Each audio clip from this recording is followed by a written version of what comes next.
Hey, I'm Dukes on Twitch. If you want to support the channel and greensunzenith.com, you can find my Patreon, merch store, and singles store where you can buy singles through TCG Player or Card Hoarder in the video description. If you want to get in contact, you can also find all that info in the description below for things like donation deck lists or just wanting to reach out. Alright, let's get right into it. Hey, welcome back to Dukes on Twitch for the third stream of the Green Suns Summit. This is a quarterly event I host with 7 other legacy players and or legacy content creators and explore the non-blue fields of the format.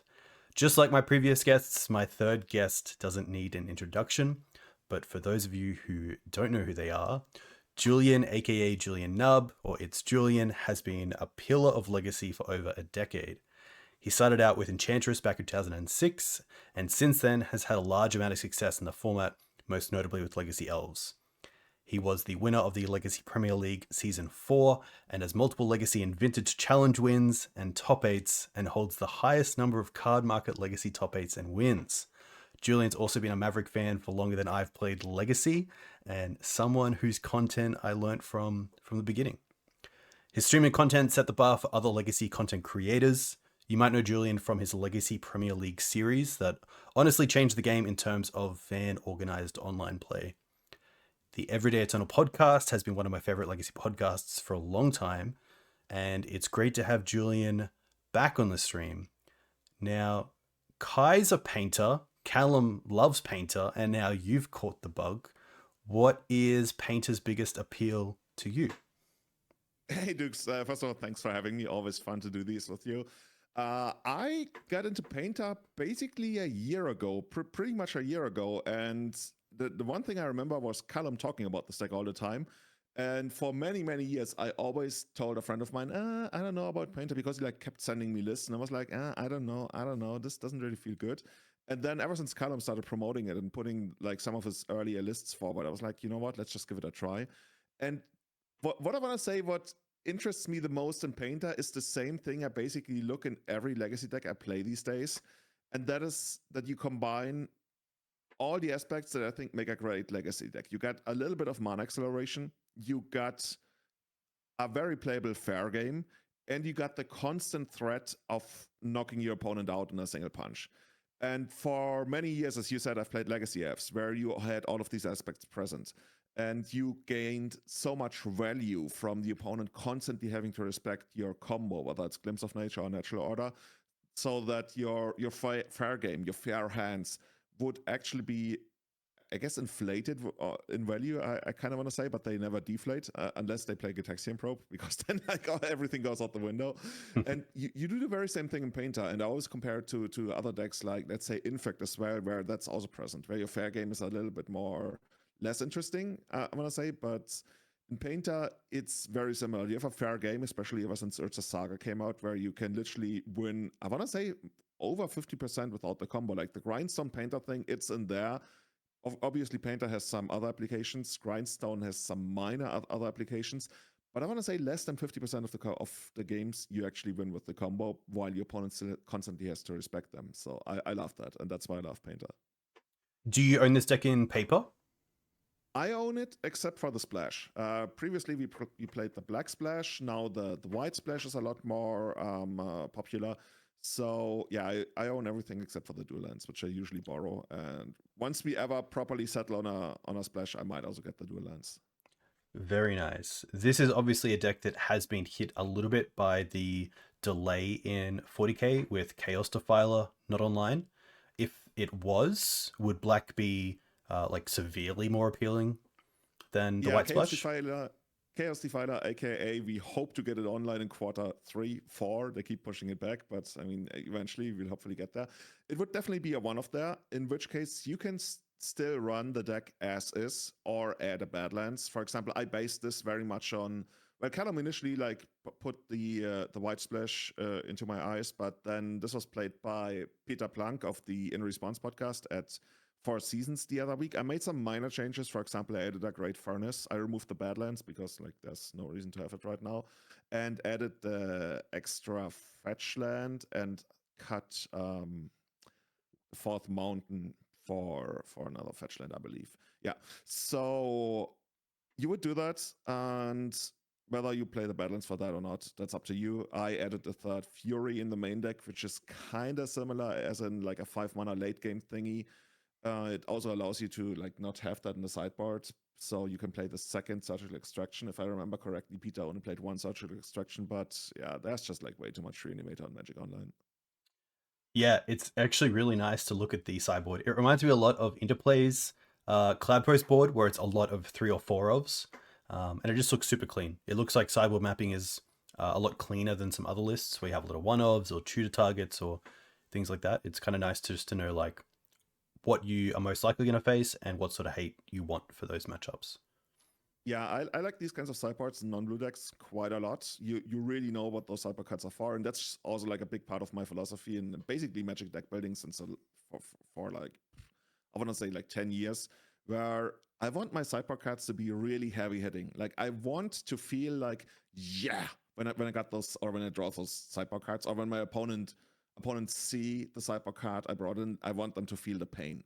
I don't want my sideboard cards to be my 4th Snapcaster Major in Arid Mesa. That's always like the best comparison because during the dark times of Decadency, Miracles did that stuff. And nobody ever draws Arid Mesa and feels like, yes, now I got them. Yes, yeah, that's very true. I would say that looking at the board, like fast combo is probably what you want to target post board, and you find that most other matchups in game 1 are pretty strong. Yeah, especially the decks that bring in, let's say, Meltdown, which is the biggest enemy. Those usually have like a way worse matchup against Painter in the first game. So ideally, we try to steal the first game against them.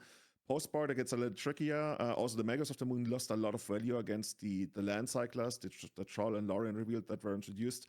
Fast combo, as in like very traditional fast combo, let's say Belcher, the Epic Storm or something, we really only have like Mindbreak Trap against because most of the other stuff doesn't work. On occasion, you get like the odd turn 2 kill that they usually can't do too much about.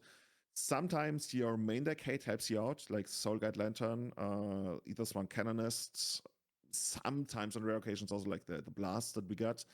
But overall, we are very much relying on the sideboard for that.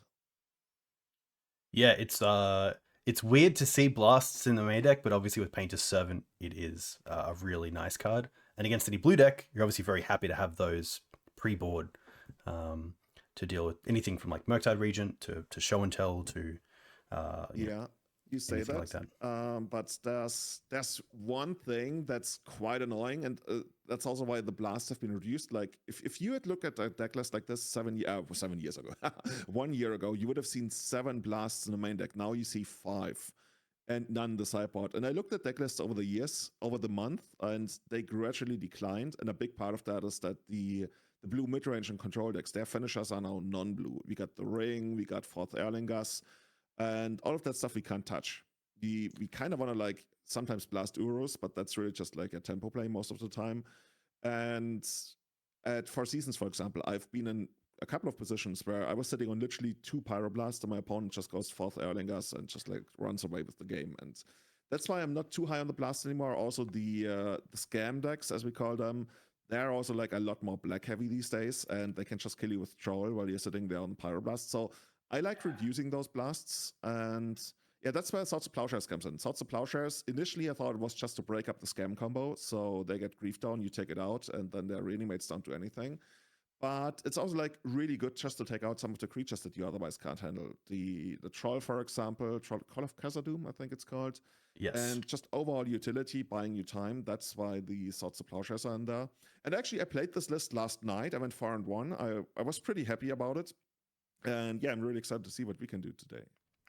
Very nice. Last thing I'll say is obviously the One Ring has been tested in a lot of decks.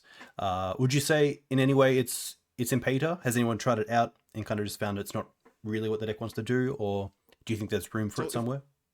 If you do see it, it's usually in Karn versions of Painter. There's a couple of versions floating around. I think there's also a black version that splashes for Orcish Bowmasters or Karn. And if you splash Karn, sometimes people have it as a business target in the sideboard, even though I think that's rather uncommon because most of the time people just get liquid metal coating. It's almost like, it's kind of funny, like you really only have Karn in the Karn decks to get liquid metal coating, and then Pitting Needle is there anyways, and then people usually add Tormod Script to it, which has the kind of interesting effect of like you're able to Tormod Script yourself, and then you can get stuff out of your graveyard with Karn because all of a sudden it's an exile. So there's like, this is just like one part of all these little tiny details that Painter has and all the tiny little value engines. We were talking about it in the Everyday Eternal Discard the other day.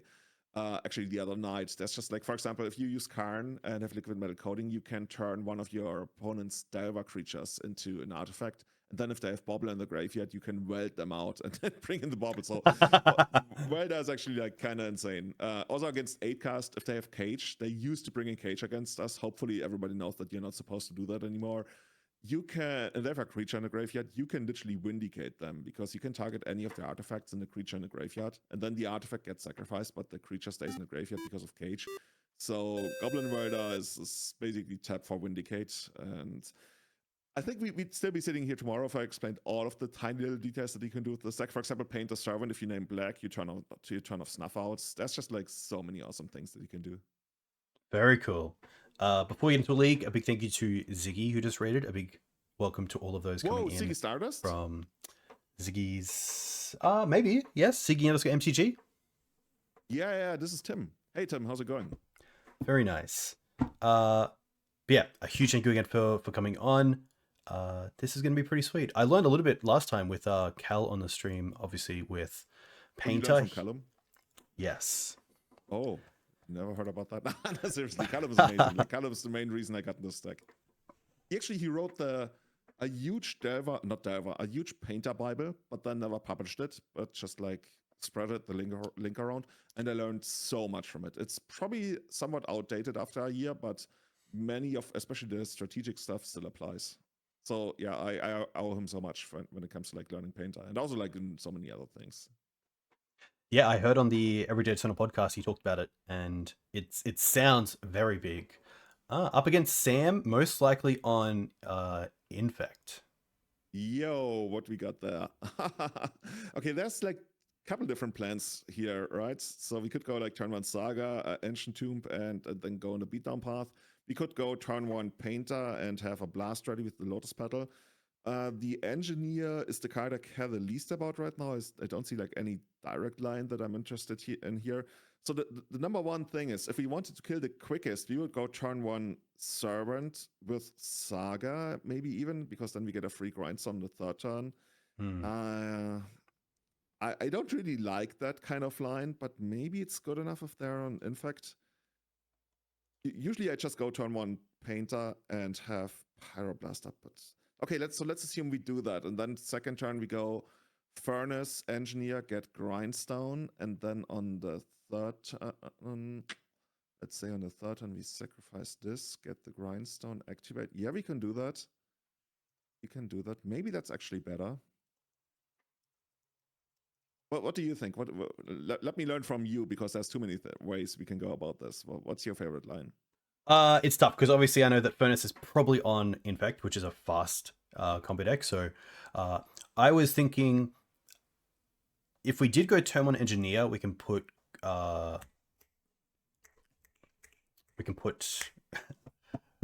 Grindstone in the bin, graveyard, which does give us access to that. We then have protection with Pyroblast, but yeah, it's tough because if we go like Saga Petal into Engineer, then the following turn, if we do want to have Pyroblast online, we have to play the Furnace as a red source, but then we're not really doing a whole lot other than the Saga ticking up. But if we play Saga turn 1, then we probably want to play the Tomb turn 2 to make sure we're getting value out of it potentially. I think I like the Ancient Tomb into Painter, hold up Blast. Yeah, I think that's actually the best line, because that way during the entire thing we're gonna be holding up Blast, which usually won't matter so much against Infect, but you never know. Maybe he's playing something else, and also just like to generally maximize our value. I think, yeah, we go turn 1 Painter into Petal, or rather run out Petal first, go Painter, and name blue. By the way, chat is saying my voice is too really low. Yes, hopefully that is better now. I just switched it up. Hello, everybody. Hello and welcome to Everyday Eternal now. Nice. Okay. Awesome. So let's do that. Yeah, the Ancient Tomb into Servant? Yeah, Ancient Tomb, Petal, Servant. Nice. Also, it's kind of funny how we constantly call Painter Servant Painter.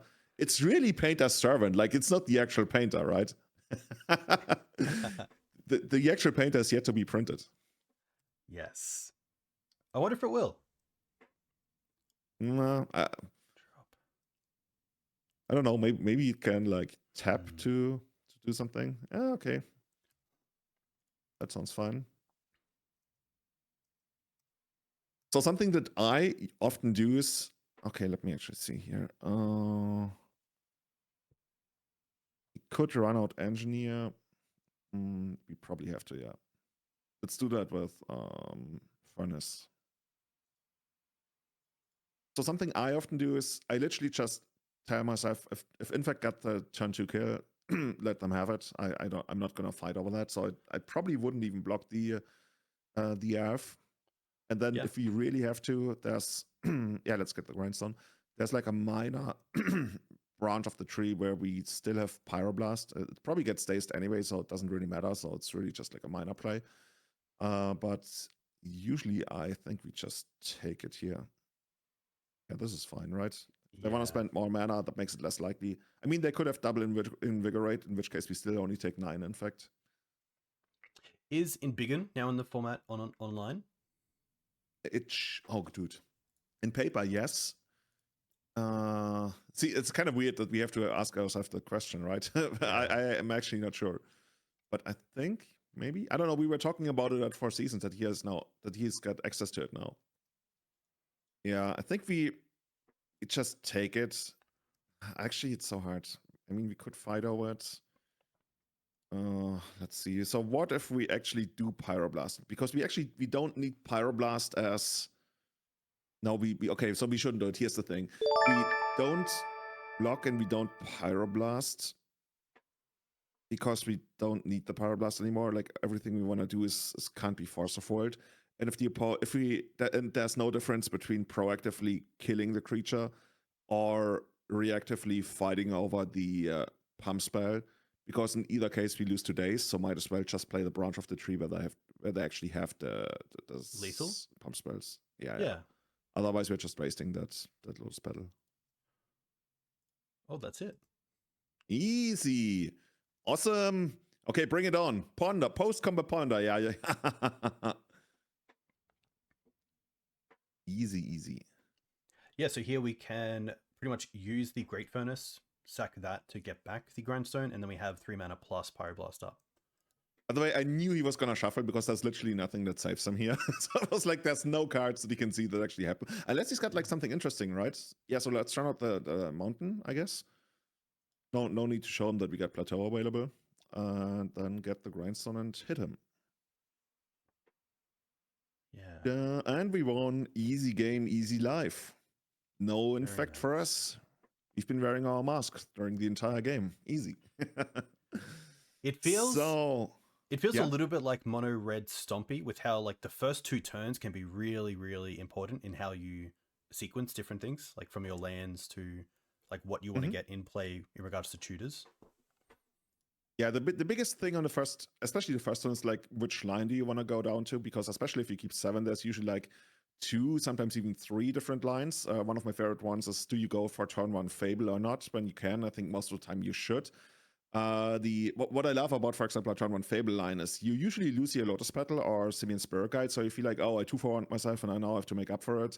The thing is, on the very next turn, you get that Lotus Petal back, assuming the creature connects. And if the creature doesn't connect, that means your opponent spent a removal spell on it, in which case you also get a 2-for-1 because you still have the Fable around. So whichever way you do it, even if they force or full it, your Fable, your turn 1 Fable is going to be worth it. And that's just like why I love it so much. So, which of the cards do you like here? I see 2 that I want to bring in. I'm not too sure about the other ones. Yeah, I would assume they're running Inkmoth Nexus, so I'm not sure if we want to answer that through Needle or Magus. Definitely not the ley lines. Trinosphere, I think on the play is a lot more interesting than on the draw, but potentially I like it on the draw as well. Okay, nice. I like it on the draw as well, because we stuff like, let's say, 2 pump spells. They literally can only play 1 pump spell, and Berserk most of the time won't do it. So that's kind of turned off. And I agree. I also like Pithing Needle. It shuts off Inkmoth Nexus. It's something we can get off Saga. Melgos we could, but I think that's in German we'd call that shooting sparrows with cannons. It's like it's too much. Yeah. What do we take out? I like keeping Ethersworn Canonist because it makes it harder for them to combo. Yeah. We can take out some long game value in Apprentice. I think I would take out an Apprentice. Yeah. And then I would probably take out a Soul Guide Lantern. The only reason to keep it at post board against decks like this is if we expect them to have, let's say, Emrakul.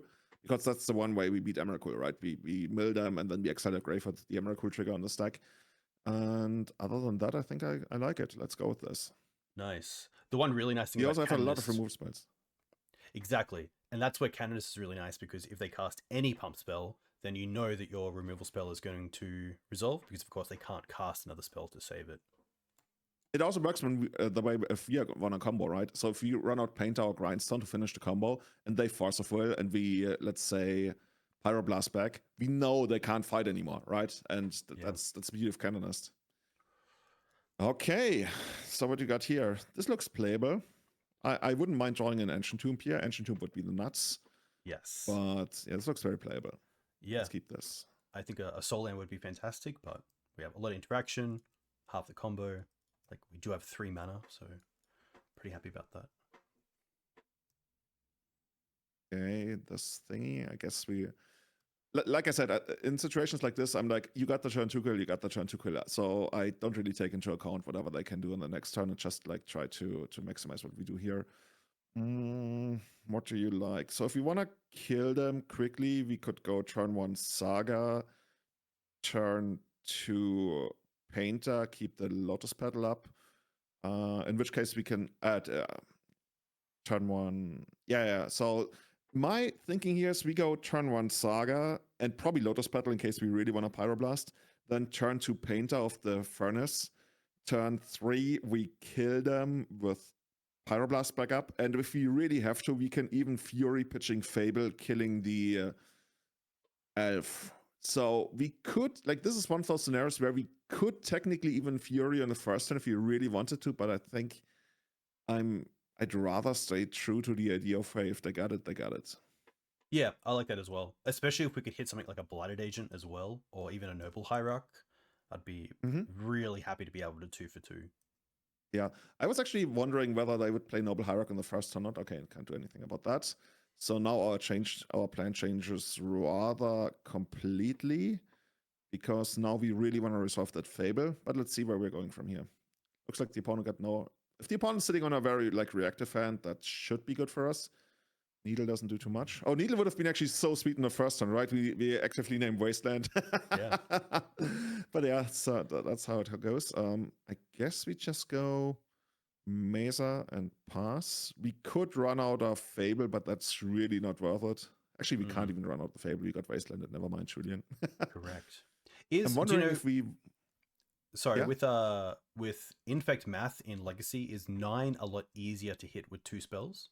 Like +4/+4 It is twice? because they... Yeah, exactly. That it is. If you want to, we can Fury pitching, maybe even... The thing is, like, we have to get the read, right? Whether we pitch Fable or Pyroblast. If they're sitting on a permission-heavy hand, I'd rather keep the Pyroblast. If they're sitting on a combo hand, I'd rather keep the Fable. I think we might sit... Okay, here's the thing. Opponent did not use their mana to run out another Elf or a Noble Hierarch, which already also didn't ponder. So you already cut a lot of cards out of their possible opening hand. And that makes it more likely... quite a lot more likely that they could kill us. So that's a good point. Maybe, honestly, maybe we should Fury pitch the Fable. It sucks. Okay, so by the way, wait. Technically, we could also Fury name Red, pitch the play Painter, name Red, pitch the Needle or the Great Furnace, which is like something you do. The problem I have with that is we still don't know whether they're on a permission heavy hand or on a combo hand. And if we run Painter out and do the Fury thing, and then they are on a permission heavy hand and they have Force of Will, then we sit on that Pyroblast and we're like, ah, shit. So maybe we really go for just like a naked Fury. Basically, Fury, But it's so hard. Dude, see, this is what I was talking about when I was talking about like putting the opponent to really tough decisions from the painter side, from the elf side, from the infect side.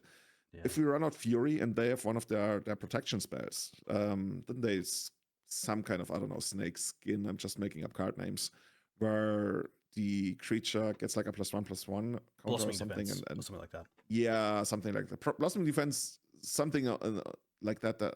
I'm thinking about something else. Basically, a thing that replaced Blossoming Defense, and then the thing that replaced that thing that replaced Blossoming Defense. But they all do the same.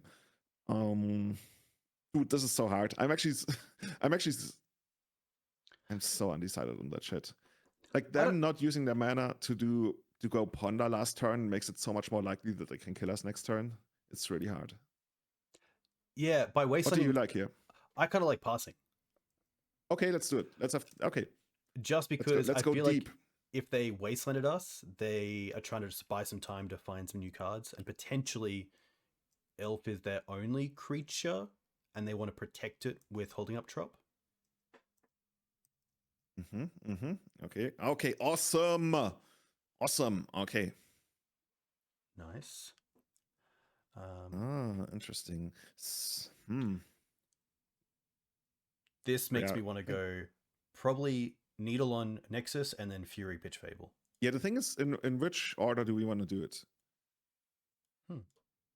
Because I think we might want to Fury first, because there's a slightly bigger chance that they let it resolve if they don't know that we got the needle. Yeah. Okay. I like that. And I'd rather have them actually by run out the furnace. Okay, actually it doesn't matter too much. I was just like thinking about the scenario where they force this and then we Pyroblast and then they daze and then we lose all of this Petal. Okay. Yeah, Spell Pierce on the Fury, that would be quite something. Dude, can you imagine how good Spell Pierce would be? It's just like 2 mana for anything.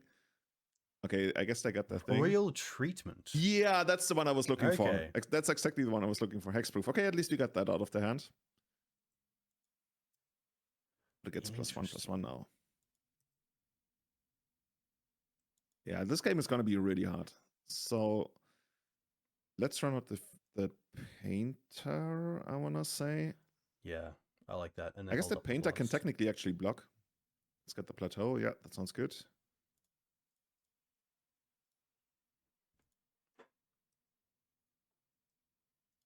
Days. Yeah, well, guess we gotta pay for that.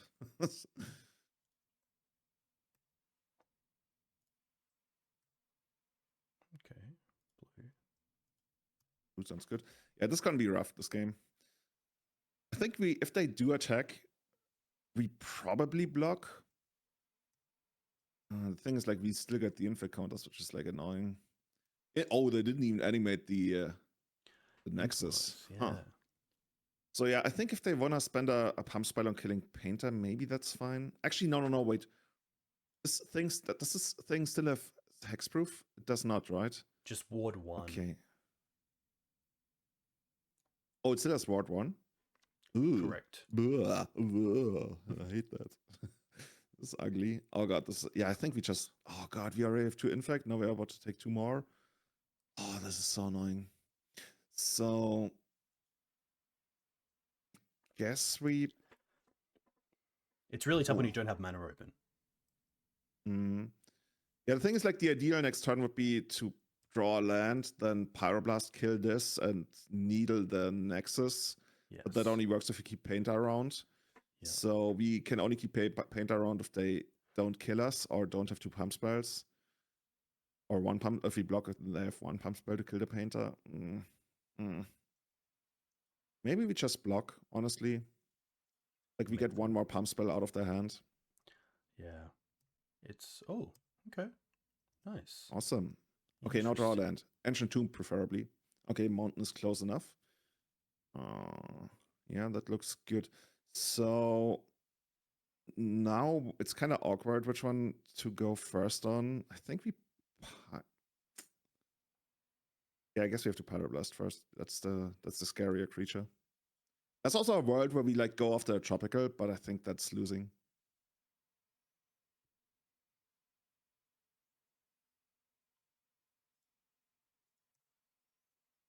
Going Let's up take the it out. Please notice, member. Cool.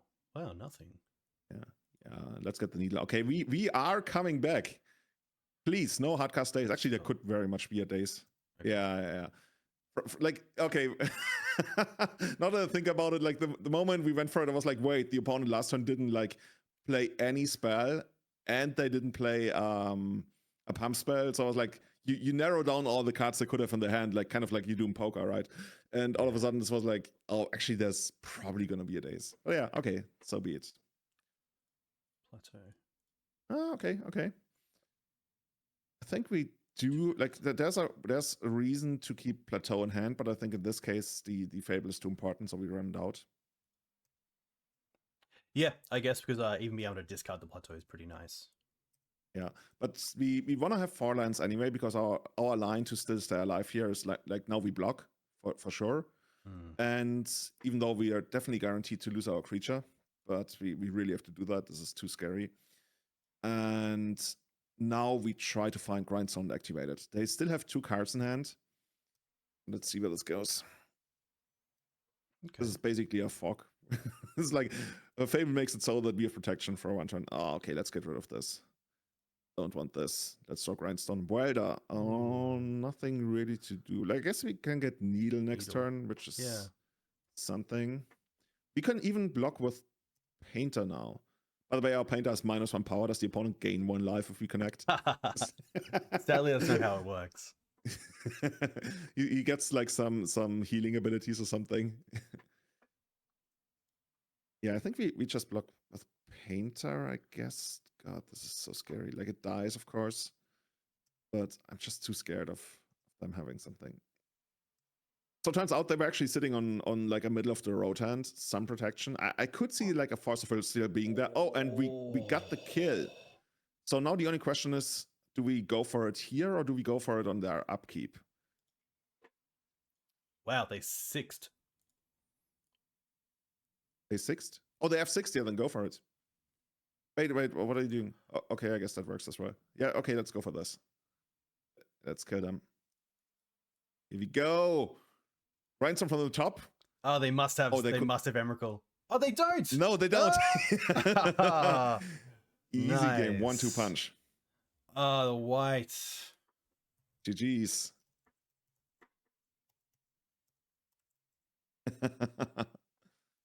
Oh, they had 2 slots of Plowshares. Oh, yeah. Okay. They could have actually stopped us. But they had no. But they had no white mana. Yeah. Oh, that's what you said. Oh, the colors. Okay. Yeah. There's a cost. There's a cost to running a 3rd color, of course. Traditionally, like Infect being a 2-color deck, but I know that Sam Fenris Cloud, he's been championing the basically the banned version of this for years now, right? I remember he had Teferi at some point, and somehow Swords of Plowshares makes its way into almost every other deck these days again.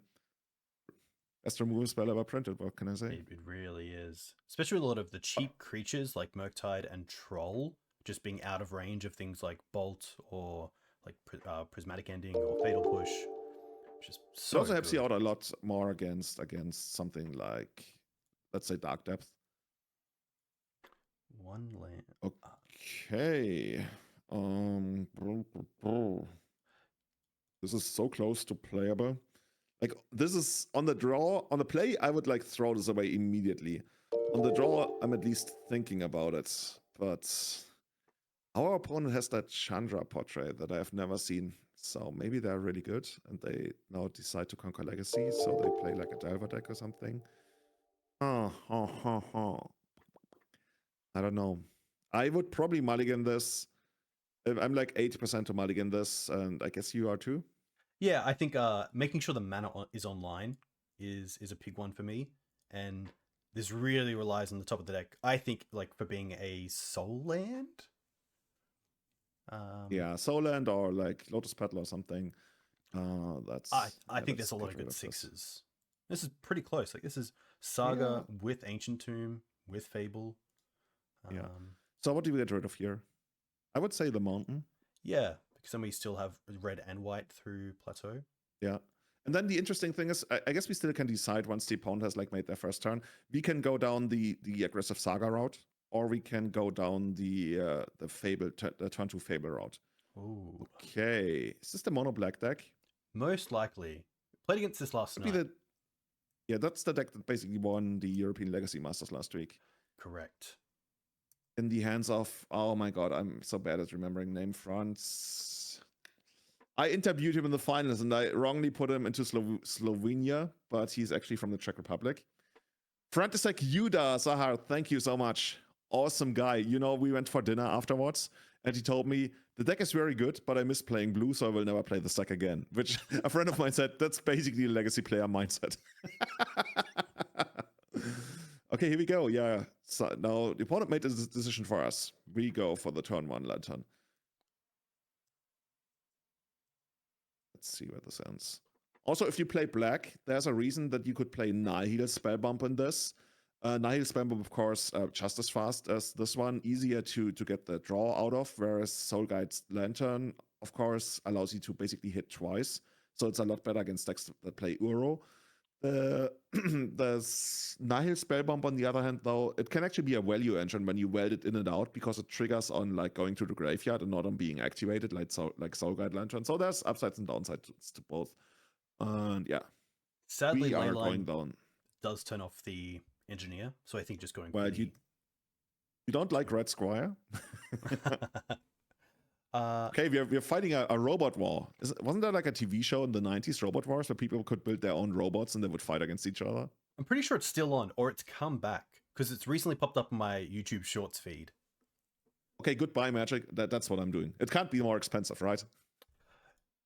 I mean, how much can one of those robots be? Like, certainly not as much as a legacy deck. But maybe I'm underestimating like the robot parts and how much they cost. I am going to make a token here just in case like their target is Needle. Yeah. Yeah. Makes a lot of sense. Oh, another Chrome Mox. Chrome Mox of Saga, that's interesting. Maybe that's 3 black for Mirror. That could or just be Mirror to sacrificing boost the constructs. What would you get with Mirror here? I guess you could get, let's say, Helm and then kill us next turn. I was going to say I wouldn't hate that. Actually, I would hate that, but from their side, I would like it. Do we have main deck Needle? No. No, okay. Wait, I get Thoughtseize? No, that can't be it. Enter the Exile Zone, face down. Oh, they still have 1 mana floating. Oh, that's cheating. Can we call it Judge? We need to call... Okay, let's not give them information about what we do, because thus far...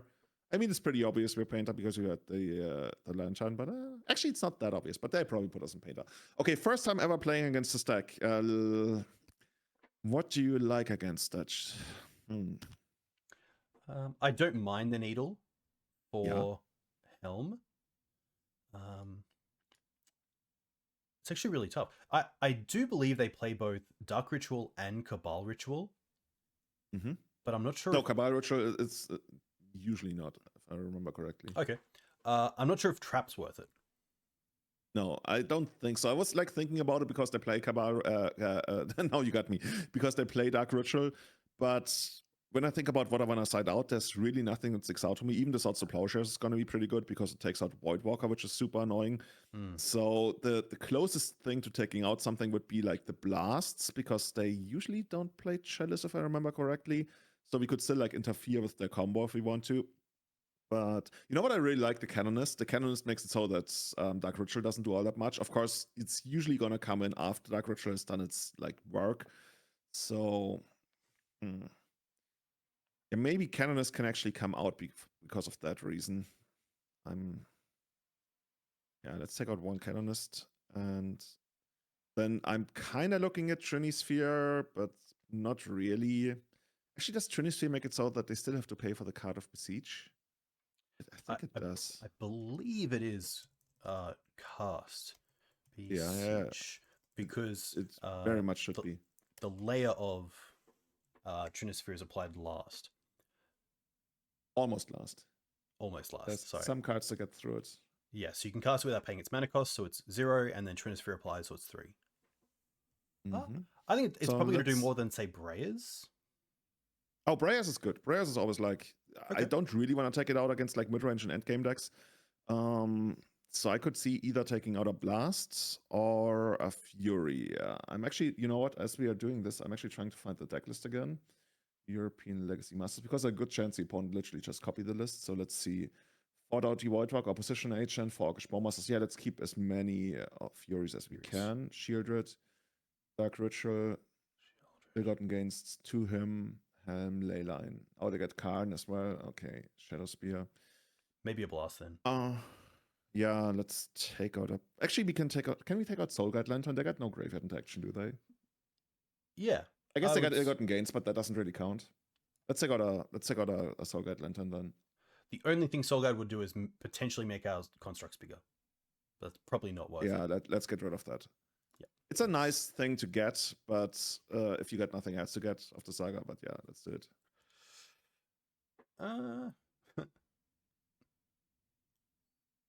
What are we doing Fable? Here? What is it? Yeah, oh god, this is the one turn one Fable that I don't like. Yeah, because you lose the city over 2 turns and you lose the petal.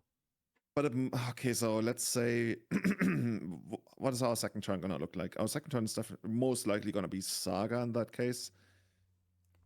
This is rough. There's also a chance they take away the Fable on the first turn. Maybe we still run out the Fable. Like, if we had something sweet to cast on the second turn using the city, yeah. I think we should probably go for the Fable here, like, screw it. Of course, we choose first. Yeah, it's tough. I'm trying to think of like what are we looking for? Could also go turn one Furnace, yeah. But we just like look at doing our shit. We don't need to be too reactive. We're not actively looking for anything really. We just want to be able to have like a construct a game plan. We could go like the problem is if you go turn one Saga and then turn two Fable, then we won't be able to activate Saga for one turn, so it's kind of like wasted. Correct. So it's really only like either turn one Saga or yeah, it's either turn one Great Furnace Go, which is like pretty underwhelming, or turn one Fable. The one thing is if we go turn one Fable, then our Fury is gonna be slightly worse because we won't be hardcasting it for a while. On the other hand, we get a Lotus Petal every turn. Yeah, the more I talk about this, the more I like the turn one Fable. It's not a great opening hand. It's like a 6 out of 10. But like mulliganing is just like the worst in Legacy. I really don't want to mulligan if I can avoid it.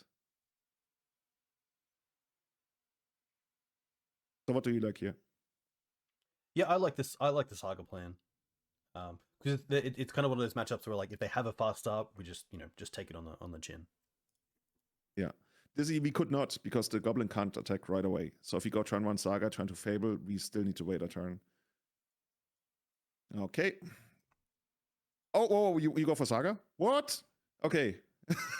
At least run out the Lotus Petal then. Oh. Sorry. Yes, I should have. Oh, that's actually I think that's the third best plan that we had here. Okay, we can try. I think the best plan is turn one Fable. The second best plan is I think turn one Great Furnace Go. And Saga we can still do. Okay. In that case, I guess we still have the problem of running out the city, right? And we're gonna lose that. Oh wait, the opponent did not go after oh dude, we've been saved. Okay, we got the Ancient Tomb. Perfect. Yeah, sorry. So here we want to go Ancient Tomb, play the Petal and pass. Yeah. The reason I wanted to play the Petal is that there's like a chance that they would like take it away on some kind of discard or even like on Chalice of Zero, which is like super unlikely. And now let's see what the opponent's up to. There's a good chance that the opponent is up to trying to kill us with the Helm. But I'm still confused why they would take the okay, so here's the level 0 play. Why did they take the Fury over the Fable, even though the Fable is a much better card? And I'm trying to figure this out. Voidwalker. Okay, that's just another ley line, pretty much. That is fine. Yeah. I was thinking they might have opposition agent, but thankfully, yeah, I think we have to go for the needle here. It's just like too scary if they kill us.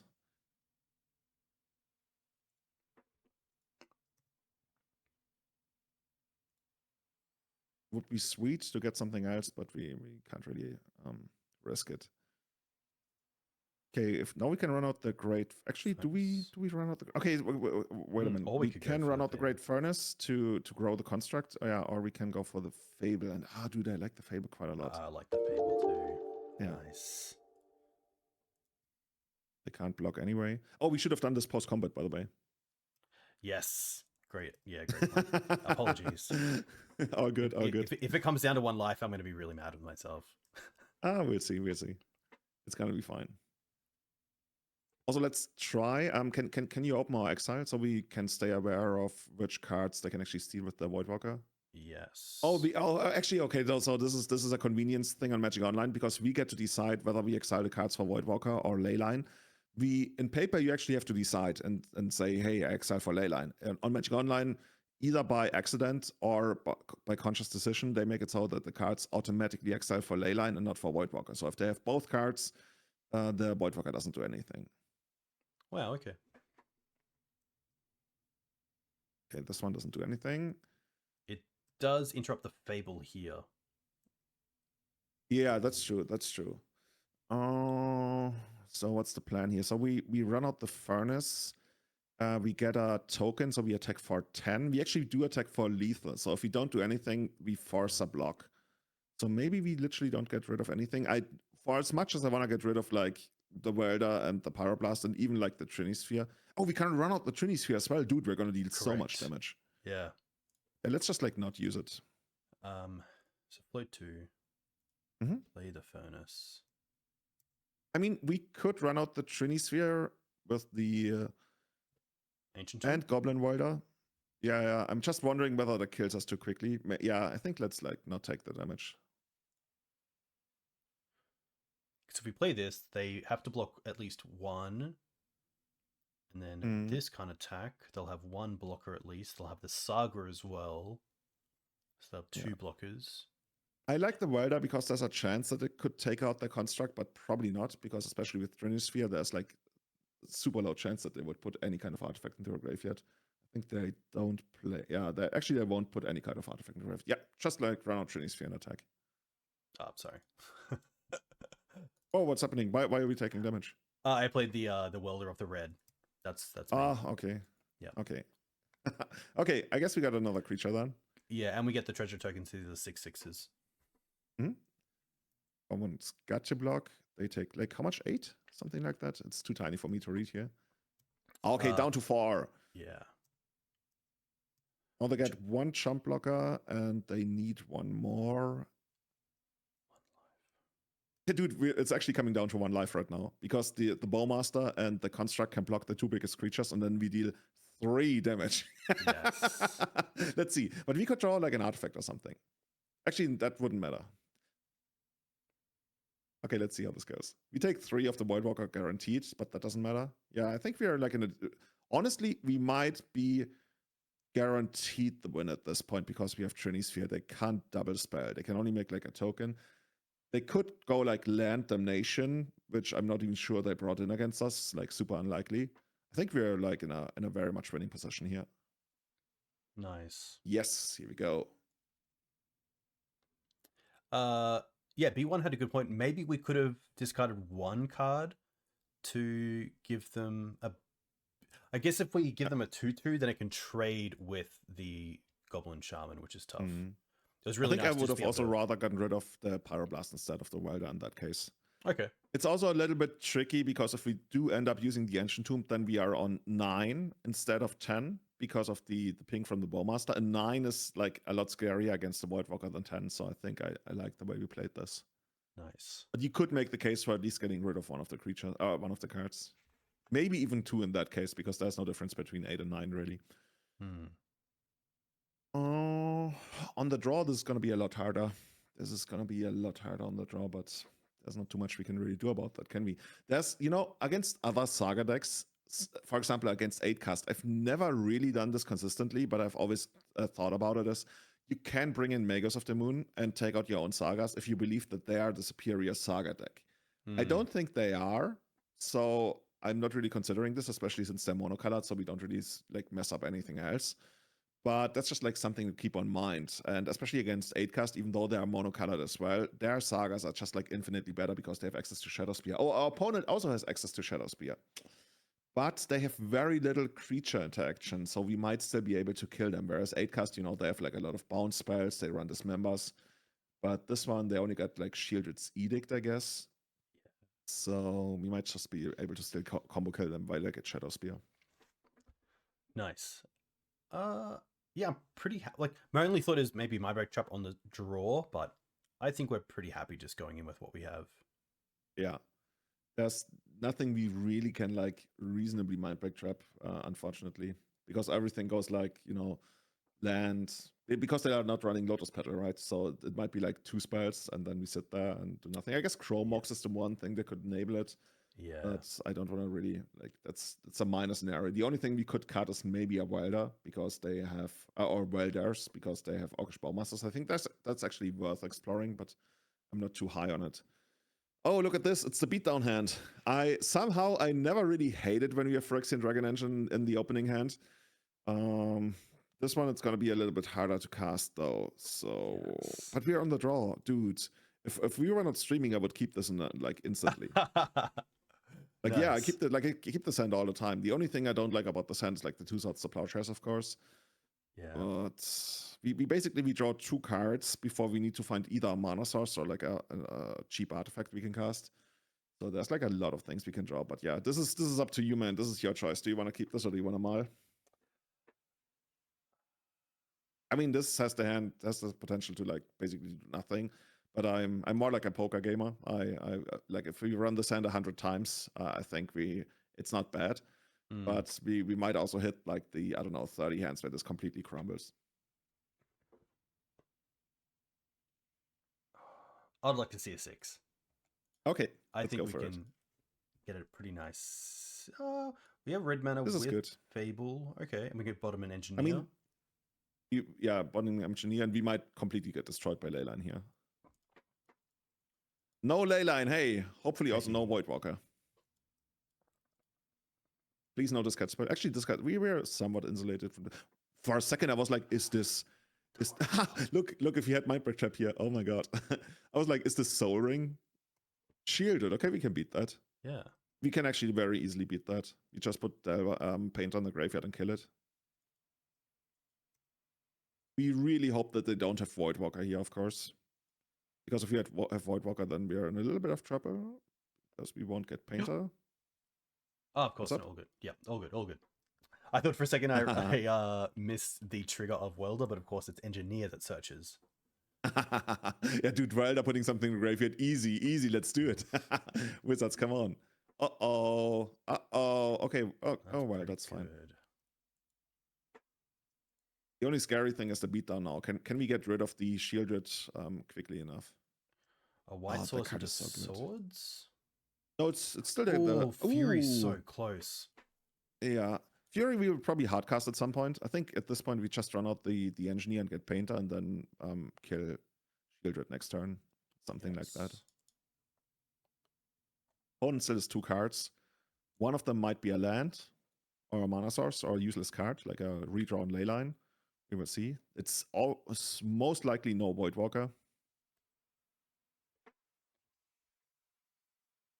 I was going to say, like, if the opponent doesn't kill us, like, in the next 2 turns, I think I like our position. It's just like, yeah, of course. Ooh, Saga is annoying. Oh, Saga is super annoying. That card is so good. Because that continues the beatdown plan not once we've stabilized.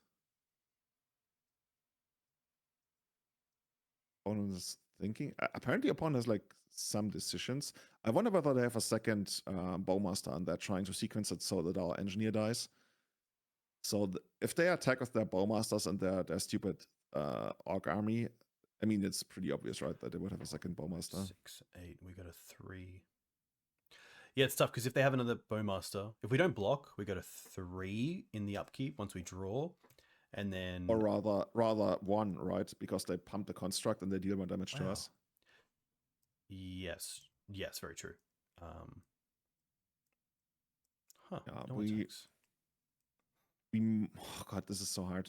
I really hope we can like at least draw a red card. What's this? Him? Okay, yeah. let's just keep the blast. Nice. Okay, easy game. Okay, let's draw a red card and then we can actually start. Oh, we could also like try to get yeah, this one. Okay. So let's say we take out Shieldred and do we need to Fury away their stuff? I'm not too sure. I don't think so once we have a 1/3 painter. Mm-hmm. That's true. We get the 1/3 painter. We get rid of the Great Furnace. That still kills the painter if we go to blocks and they do have a second Bowmaster, but maybe we literally just can't afford to play around that. Do you want to go for it right away? I don't think there's any need to. Oh, is this? That just like gives away more information. Oh, you can do it at any time? Yeah. Wow, okay. I thought it was just sorcery. It's really good. So yeah, let's just like proactively take away the shielded so they don't gain the life. Yeah, we could have done that in upkeep. Before we draw, we could have put the painter into play and blasted the shoulder to save 2 life. Yeah. But then we couldn't source the Plowshares, but of course we didn't know that. So yeah, take it out. Otherwise they gain life. Yeah. So we're just doing the painter line? No, source the Plowshares. Oh, okay, yeah. Yeah. Because they would otherwise gain life for the draw step.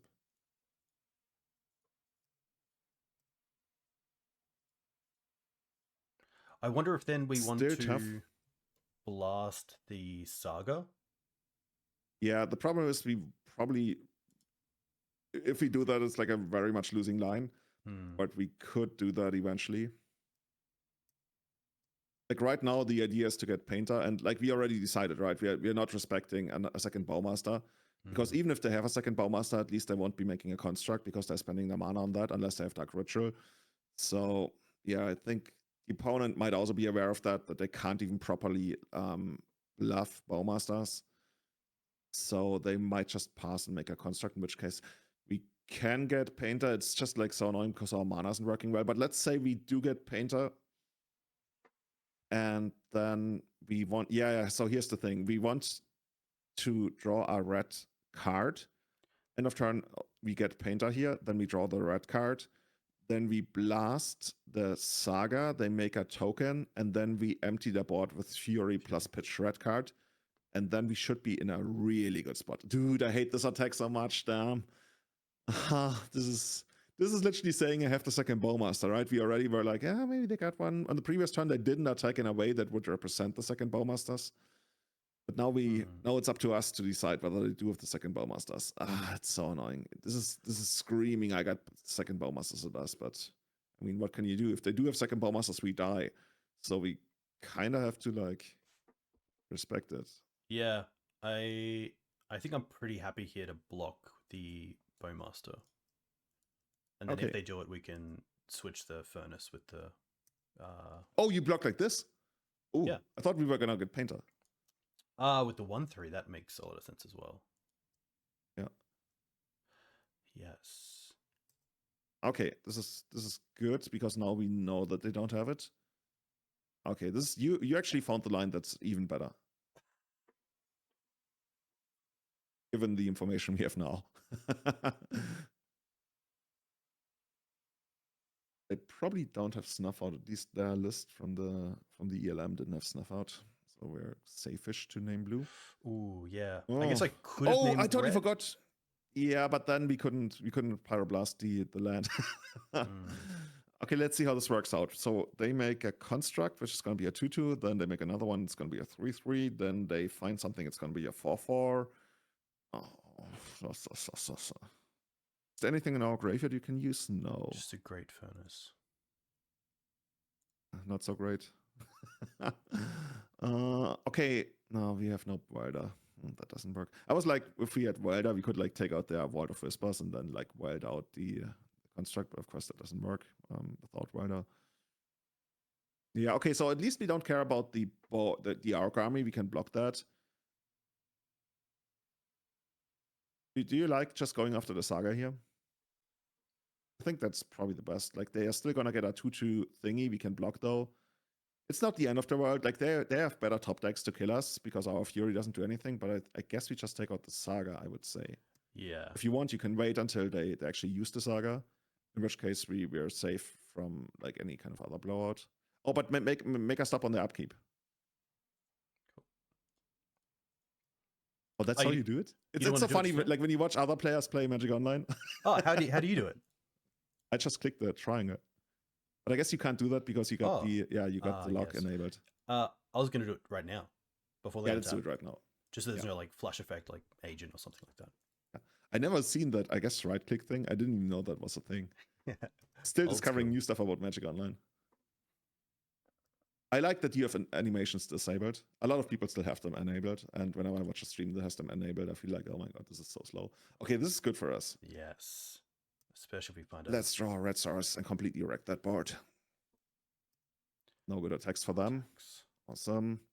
Let's draw something red. This is not red. Dukes, I ordered a red card. Is there like a line where we like take out... Oh, no, we can't do anything. Okay, no, that doesn't work. Guess we play that. I was gonna say, like, if we draw a second paint... Actually, yeah, maybe we wanted to hold that mountain in case we draw a second painter. But okay. Let's see how this goes. Yes, that's actually a great point, because then we can use it. We could potentially have welded painter. We didn't know about how they were going to attack, but we could have like put painter in the bin and then brought it back before the Voidwalker. Like put it in the bin, Voidwalker resolves, and then we get it back this turn. Yeah, but like we can't do it right now, right? Because it's yes. Like I saw chat suggest that line, but we would have needed to do that like way earlier before the Voidwalker is even like coming down. Like we can't do it right now. Yeah. Unless there's like a delay on stream and they're only seeing that now. Blocks like this. Like Yeah, if they have a Bowmaster, we die anyway because we're taking 3. Yeah. We just like block like this. Looks good. Okay. And we die. Yeah, the second Bowmaster was eventually going to... What's the next card? I mean, it doesn't really matter, but I was like, curious. You sure? Yeah, I just want to see like how the dynamics of the matchup would have unfolded. Okay. Let's move on.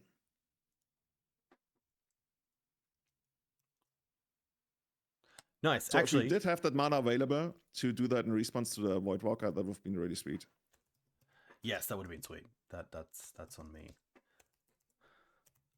I'm going to do a giveaway. Kai Saratari, also known as Saratarix, a co-host of the Everyday Eternal podcast, has given away a bunch of tokens. These are custom tokens that he's created, and you can win one by typing Kai in chat. But yeah, Kai has now been a co-host of the Everyday Eternal podcast for a few months. More like 1.5 years. Really? Wow. Okay, time flies by when you're having fun. Big fan of the cast. I really like I don't like using the word dynamic, but I like the dynamic that you guys have, all three of you, because you get along really well. You all have like different inputs for different decks, so that's always We're cool. just very like 3 very goofy guys who don't take ourselves too seriously anymore. But yeah, definitely check out saratarix.com if you want. You can find all the tokens via his shop. And obviously, if you win this giveaway, he'll send you one of these that you choose to you for free, which is really nice. I got a few of these in the mail. I got the Treasure, the Construct, and the Insect for Grist. Yeah, I used 2 custom created ones for my Constructs and Painter. I think he has them for like 40 euros or something.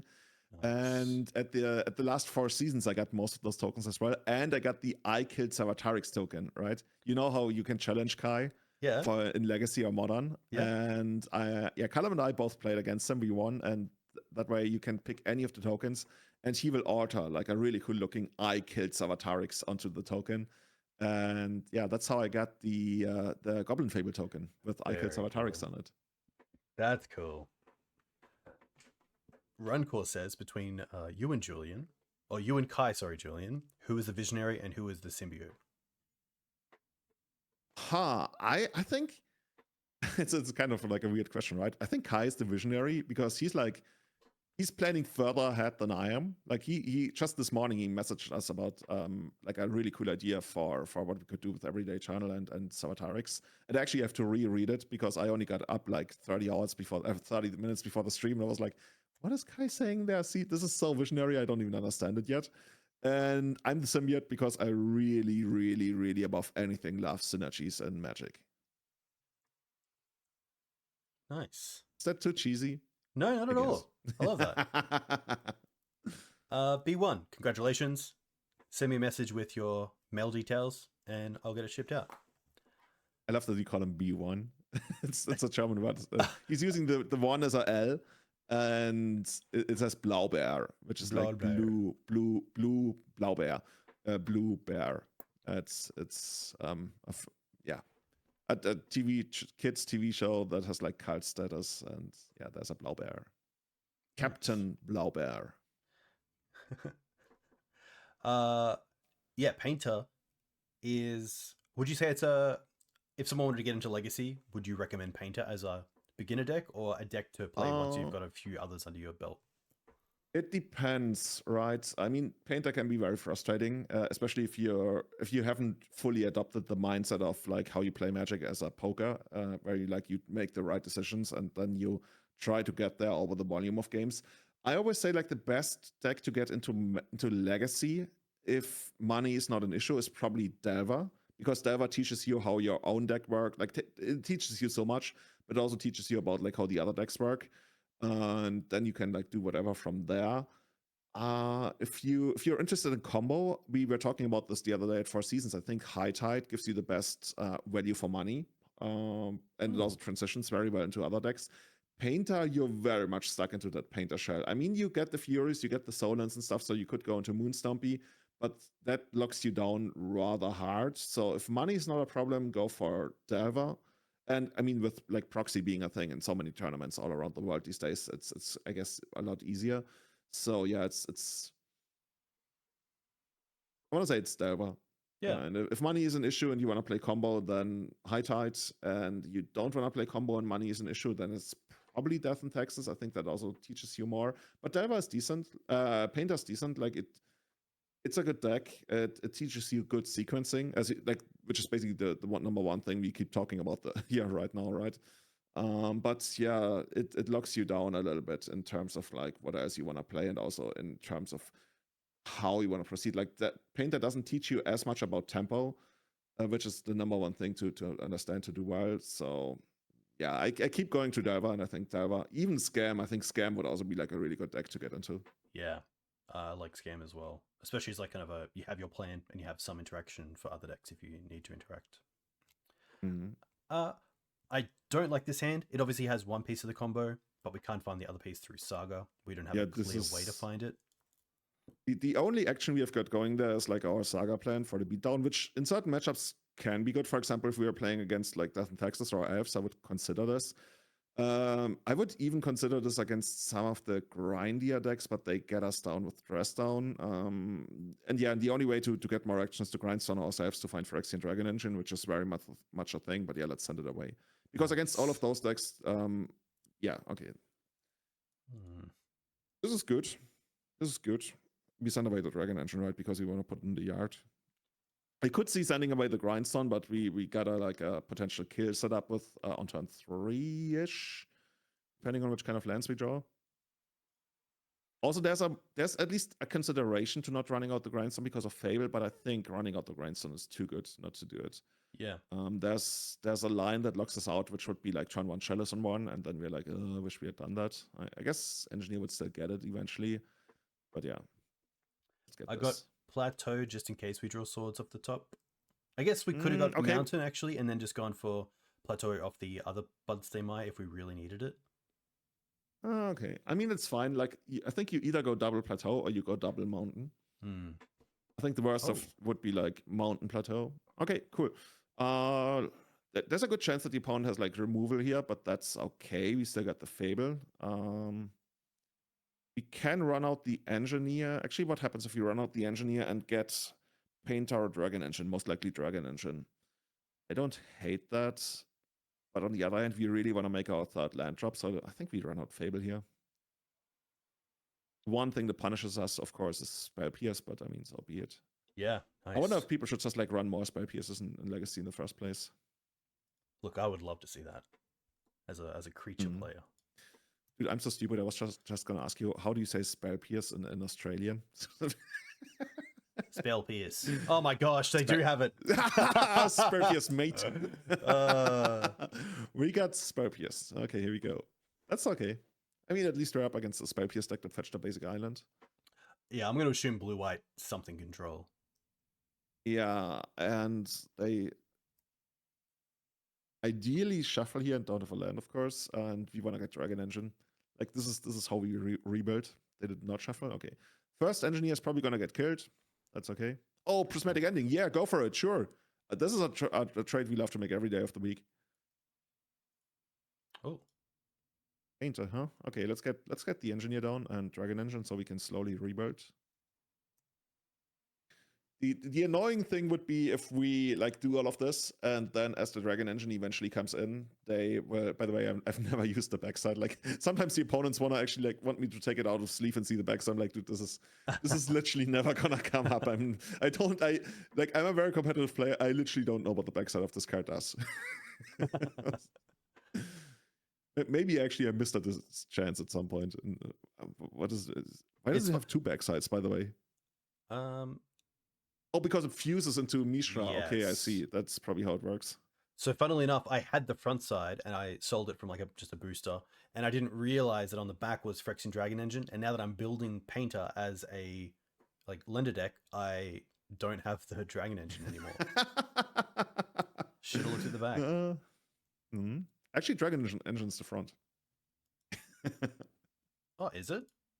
Yeah, yeah. You write it down as Phyrexian Dragon. And I mean, you can tell, right? It shows up as Phyrexian Dragon Engine when you draw it. Oh, of course. Yeah, that makes a lot of sense. Are we just going for Grindstone here to have everything in the yard? So let's stop for a second. What are they doing? They look to be like, as you mentioned, like basically blue-white control. Probably have back to basics or something like that. I mean, Grindstone is the level 0 play, which is basically the most obvious thing. So I'm just like trying to figure out if there's anything else. A Canonist, Apprentice. I always hate when you go for the Grindstone in the graveyard. It feels so sluggish and slow, but I think it's the best. Yeah, let's go for it.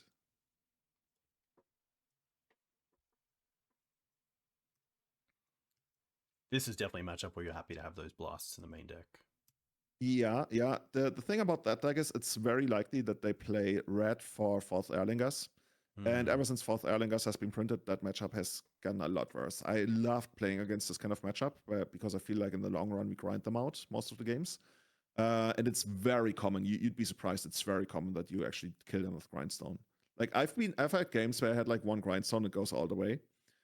And then once you get to the second Grindstone, it gets really hard for them. And now we got nothing. But I guess we can run a Painter at least. This is a 5. The Phyrexian Dragon Engine, by the way, a lot of people don't know this. While you can't counter it, you can still fight over it with activated abilities and Surgicals. So the way a lot of people play this in Painter is they take out the Phyrexian Dragon Engine, they pay 5, they put it on the board, and then ask for the opponent to respond. And that's actually wrong because it's an activated ability. So your opponent, they can still like Surgical it after you've paid 5. And I notice a lot of players don't know that. It's more obvious on Magic Online because it stays in the graveyard after you've activated the ability. But in paper, a lot of people take it out because they want to demonstrate that it costs 5.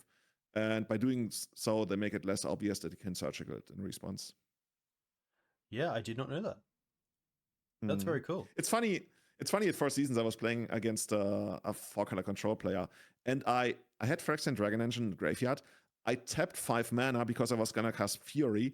And because I'm a noob, I tapped my mana first before announcing the spell. So I tapped 5. The opponent literally reached out with one of their cards. And I could like immediately tell from their mannerism that must be Surgical. So when I put down the Fury, they're like, oh. So from that point on, I knew they had Surgical and I could play around it. By the way, I didn't see what did they get of the Narset. I think they got Brainstorm. Green Needle. Brainstorm. You know what I'm talking about? No. Does chat know about? Like Brainstorm. Green Needle, Brainstorm. There's one of these visual illusions where you can play a sound, and depending on how like your brain perceives it, you either hear Brainstorm or you hear the word Green Needle, which are like completely different words, but it literally works that way. Like if you think about Brainstorm, then you hear Brainstorm, and if you think about Green Needle, then you hear Green Needle, and you can't tell what is the actual sound. Which is so weird. Google that. Like Brainstorm, Green Needle. It will blow your mind. Yes. Now that you've said that, I do remember watching a short on YouTube with that. Yeah. It's kind of like the dress, right? Where people were like, oh, it's black and blue, or it's like gold and something, gold and white. Okay, let's draw Grindstone here and kill them. Easy game, easy life. Or Great Furnace? Well, that's pretty good. Actually, we can't draw Grindstone. One is in the exile and one is gone. Okay. Do you attack here? I think there's not too many reasons not to attack, right? I guess Sharknado, but that also doesn't matter. It doesn't kill it. I think we can just like attack Narset, I'm pretty sure. Yeah, like potentially a Hull Breacher, but... Oh, you're right. Uh-huh. Then again, okay.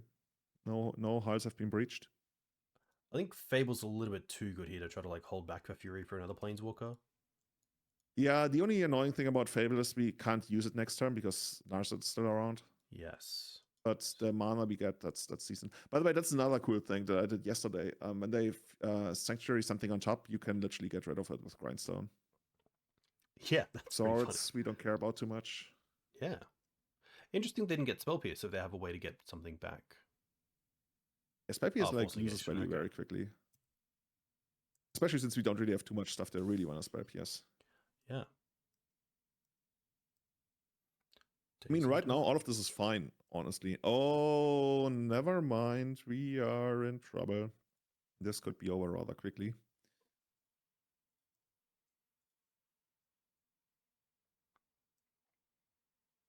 So, as we are waiting for the opponent to kill us, I actually looked this up.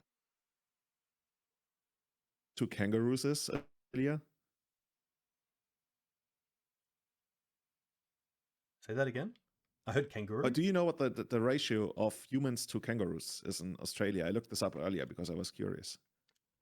I'm going to say 1 kangaroo for every 80 people. This is way off, dude. This is you couldn't be more off. It's so way off. I can't even see the humans on the horizon anymore. There's 2 kangaroos for every human. Really?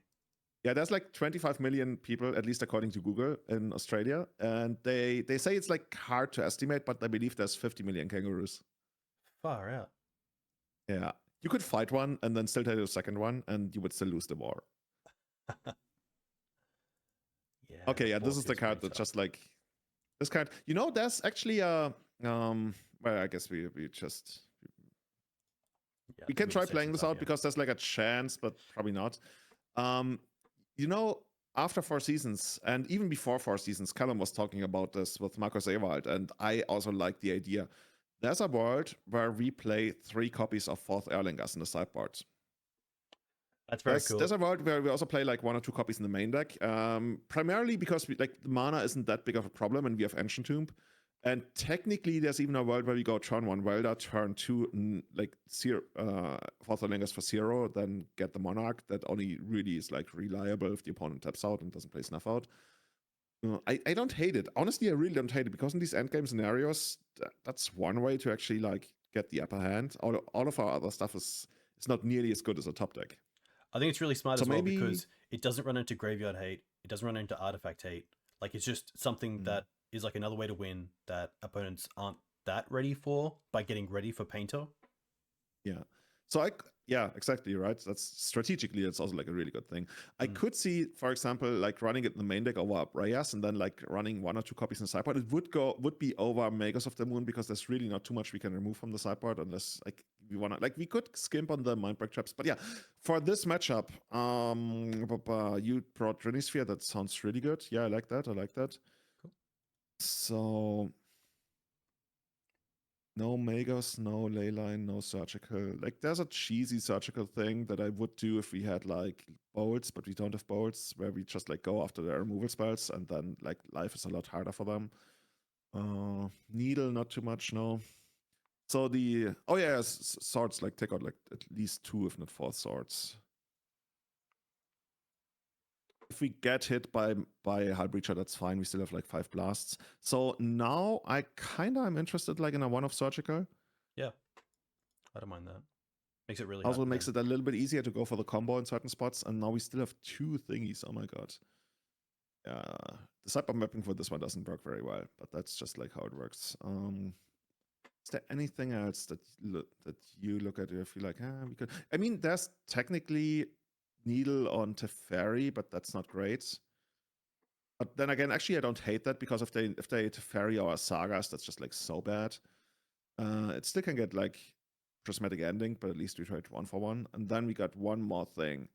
It feels so bad to bring in the second surgical, but there's really nothing else that I feel good about. So maybe we can get rid of the second surgical via Fable if we don't need it. Exactly. I like that a lot. Okay, cool. Let's ship it. Especially with the blast effects as well for removal. Oh, this is not good. No. Heavily relies on the saga, but it's a slow saga. Yeah. We got some good top decks in Engineer and Fable. I don't hate it, but this is literally like a 5 out of 10 at best. It's just like so problematic on the draw, on the play. Like if you ever mulligan on Legacy on the play, it's just like you're 2 cards down. Like holy fuck, that's literally Ancestral Recall. So I would keep it. But yeah, I would keep it. By the way, I won a game against this exact matchup in 4 seasons where I went turn 1 Welder, turn 2 Welder, and I attacked and killed them with the Welders. Because it's so awkward for them, right? The only mass removal they have is like sometimes like a Supreme Verdict. And if they want to trade 1/1 against the Welders, that doesn't really feel great for them, so they don't attack them for quite a while. And once they started attacking the Welders, I had some minor backup, and I literally pushed across the finish line with a Welder. Not saying that that's good, and that's how it's usually playing out, but, you know, you take what you can get. Prismatic ending? No? Swords? Okay, sure. Okay. Not too so. Okay, let's just do the obvious stuff. Yeah, let's get this out. I mean, technically we could run out of Fury next turn. Unfortunately, there's like nothing we can Fury that they could play on turn 2 unless they.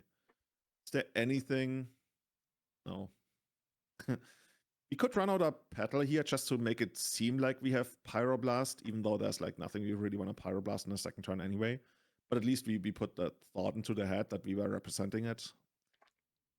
I kind of like the mountain there. It doesn't really like help too much with what they're doing. Oh, hello, Wow. Stony Silence. At least we don't care about that too much. Yeah, interesting. I didn't even think of Nullrod out of the board, but yeah, Stony Silence. Okay, really we got the. I was gonna say, right, the perfect draw against that shit. Oh, don't play it. Oh, sorry. You needed to play the Plateau there. Okay. Now we get to but now make. Now we're missing out quite a lot. We miss out on at least a token. Yeah. Yeah. Sorry. Okay. Anyway, let's just get in there. I loved your reaction, by the way. Really? Yeah. It's like when someone sees a snake for the first time when they visit Australia. Oh god, I was actually gonna ask you like how many. I see a lot of your. Keep the petals in hand. Keep it in hand because we might draw Fable. Nice. And if you really want to grow our constructs, we can still decide on the next turn. I was gonna ask you, like, I see a lot of your pictures, like where you're hiking around Canada and everything. I'm absolutely loving that, like that whole outdoor life. How many snakes have you encountered this year? In Australia? Yeah. Actually, one above me in my house. Fuck! You didn't need to say that. Shit, yeah. Like, So I was asleep, and in the wall behind my pillows, I could hear it like slithering up the wall.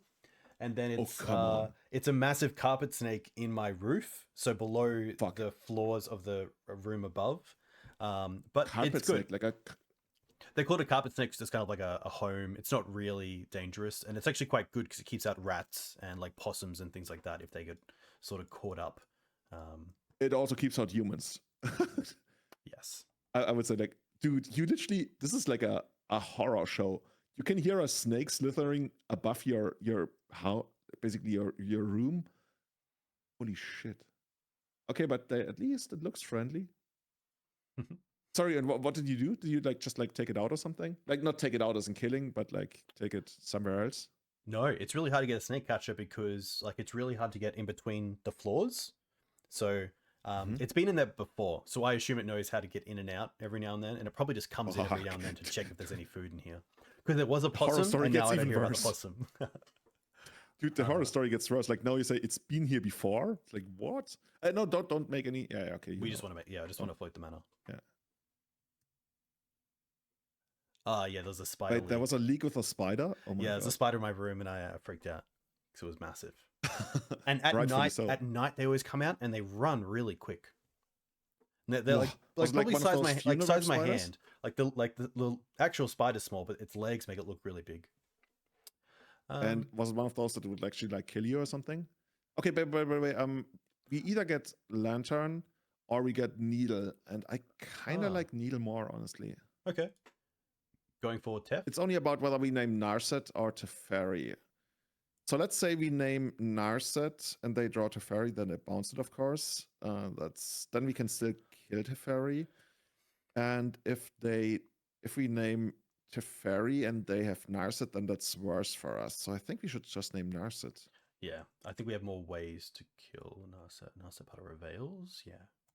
Yeah, sounds good. There's so many Narsets. And then probably rather just hold up the Saga than play anything. Let's see. So we can attack for 1 here. And what would the Engineer do? The Engineer gets Dragon Engine, which is like pretty powerful. But yeah, let's get the token. Nice. Actually, can't we do both? Oh no, we're missing 1 mana, right? Sadly, yeah. The Needle's nice as well. I'm not sure if our opponent would play something like Is It Staticaster, but making sure the tokens are 2/2 straight away is quite good. Yeah. Yeah. Dude, seriously, dude. You literally gave me a little bit of a shock because my entire life I've never seen a snake. At least like not one that wasn't in captivity. I'll have to send you a video for sure. I was gonna say, yeah, I thought you were gonna say I have to send you a snake. A friend of mine whom I meet at like diving trade fairs, Linda from I want to say like Darwin, like Northern Australia, somewhere up there. She lives on a ranch, and whenever she comes to Europe for the trade fairs, her husband always sends her pictures and videos of big carpet pythons on their property, and they are all over the place. They're basically having like a carpet python infestation. Okay. Okay, good stuff. Good stuff. Ideally, we'd have a Pyroblast available, but we don't. It's also kind of awkward. The opponent has like so much mana, isn't doing anything. Did they shuffle on the Ponder? They chose to shuffle on the Ponder. Yeah, I figured they must have shuffled on the Ponder then. Okay. So this doesn't have a mana, unfortunately. Do we just make a large? Yeah, let's. At this point, there's a good chance they might Meltdown us next turn. So let's just like run out 1 so we can keep the second one for the Goblin Engineer. Nice. And I think we attack with the Welder as well. That's just like, yeah, it's gotta be the beatdown. We got them dead next turn if they got nothing. So I'm pretty sure we're getting, like, if we don't get Dressed Down here, I think there's a really good chance we get Supreme Verdicted. Unless, yeah, oh dude, this is perfect because this tells us there's no verdict. Okay, exactly. My friend, are you ready to take a bunch of damage? What is it going to be? Another land? Hopefully they haven't missed a land drop yet, so we can assume that maybe there's even another one. Why would they fetch there? That's scary. I mean, you can just allow it to let it happen, right? Sorry, but yes. Why would they fetch there?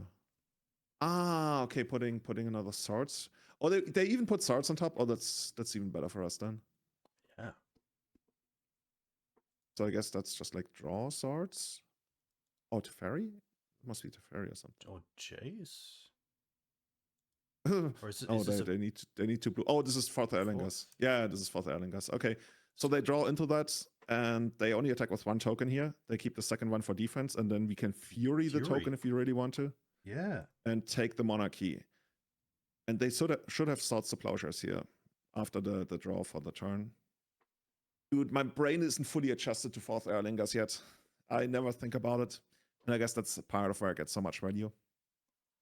Oh, by the way, that's another great card to Surgical. Actually, if you Surgical that card, that's so good. Mm. Yeah, it would be quite hard for them to win without it. Ancient Tomb. Yeah. Ancient Tomb should be... Oh, so close. Yeah, I was going to say should be good, but... is there any good line? I mean, technically... No, so they swords the token, so Welder doesn't get there. Is there anything? I'm trying to find something. Like, for example, we put Dragon Engine in the graveyard. Oh, yeah. So let's say... but that doesn't get haste. Okay, let's figure this out. So let's... Whenever I propose a line, that usually already means like it's the second best line because the obvious first line is Fury and then attack. So I'm trying to figure out what the second best line would look like, which would be Engineer, put Dragon Engine in the graveyard, tap Welder, get Dragon Engine, draw 3 cards, which then gives us, well, the blasts don't do anything. It could, no, we decided out swords, so that doesn't do anything. We could draw another Fury plus Pitch, which is actually not better, because they will still take out the token, but it's better in the long run because then we have Welder plus that thing available, but more stuff could break. I think for as painful as it is, I think we just Fury and attack, right? Yeah.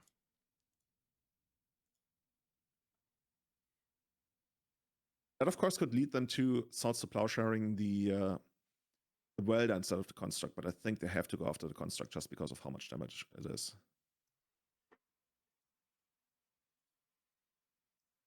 Yeah, and we don't need to play the Ancient Tomb yet. We can just keep it. Yeah, that must be the swords. Huh? Dude, we're on 30 life. You know, you win the game when you have 40 life in Legacy. That's a secret hidden win condition. Nobody ever tells you about it, but it's actually true. That's a Welder. Okay. Oh, Welder needs flash. Do you think Saga would be? Do you think Saga would be too good if it was an artifact instead of a enchantment, or do you think it'd be shut off by things like Stony Silence and Null Road that it wouldn't be as good? I think it would actually probably be. Oh god, dude, seriously, the second one. Fuck my life. I think it would actually be worse, but ever so slightly. It would be better in Painter. I'm not even sure if it would be better in Painter, because Saga is one of the ways that we can like rebuild or like win the game against Stony Silence effects. So yeah, I think in the grand scheme of things, it would actually be worse, and maybe it would even be worse in Painter. Oh, dude, now we are in dire straits. We're probably not winning this one. The 4th Erlingas is just like so good. Yeah. Imagine if we had won. Like, we could go crazy next turn, but then again, the opponent probably has to counter spell by then. Yeah, it's kind of funny how much that card has actually turned the matchup around. It's like a Stace on steroids. Yeah, especially seeing that the tokens stick around. You know what? I just realized, like, Kai was asking for which kind of like tokens he should make in the future. He should very much, I don't even know what those are. Human Knights? Human Knight tokens, yeah. Dude, Kai, if you're listening to this, you should make Human Knight tokens next, because those are by far the most popular ones that haven't gotten like a sweet thing you've done yet. Yeah, now we just wait for them to kill us. This is tough, but yeah, that's the Painter life sometimes. I wonder if they're only gonna attack with 1 token, because technically if they attack with 2 and like we have a removal spell and they have only 2 cards right now, then there's like a world where we steal back the Monarchy, but not really. And then they can just like steal it back right away again. Yeah, 4th Erlingas is like the new Entreat and Ball Lightning in one place. Yeah, it really is. I'm gonna Surgical of Furies? Okay. Surgical, not on the draw step. Yeah, but that's actually like, the timing is not smart, but going after the Fury is smart, because not only does it give them more information, they can actually use the information to figure out whether they want to attack with 1 or 2 tokens. And here they can very much see that they can attack with 2 tokens.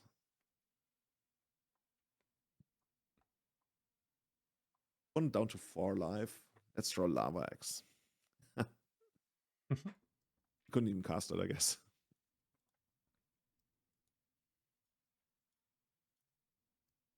Okay.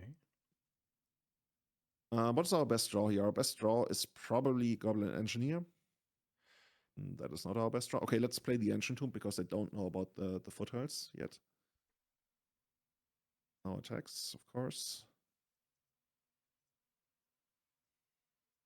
You know what I'm wondering?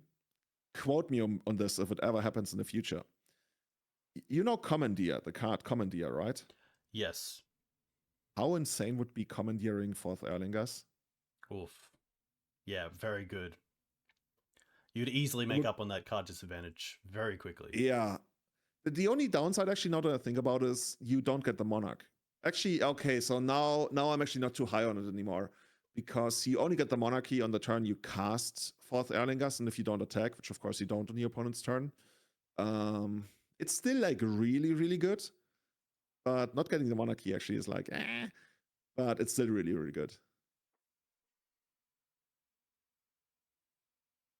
No respect. Pawn's like, take 6. This is like in your face. I got removal. Maybe they actually got spell pierce of Narset. Well, I guess we can try. I guess because we don't draw a card because of Narset. Yeah. Oh yeah, we can attack them, take it, and then Pyroblast the Narset. Let's try that. Oh, and didn't see that one coming, huh? So they have spell pierce. That doesn't matter though.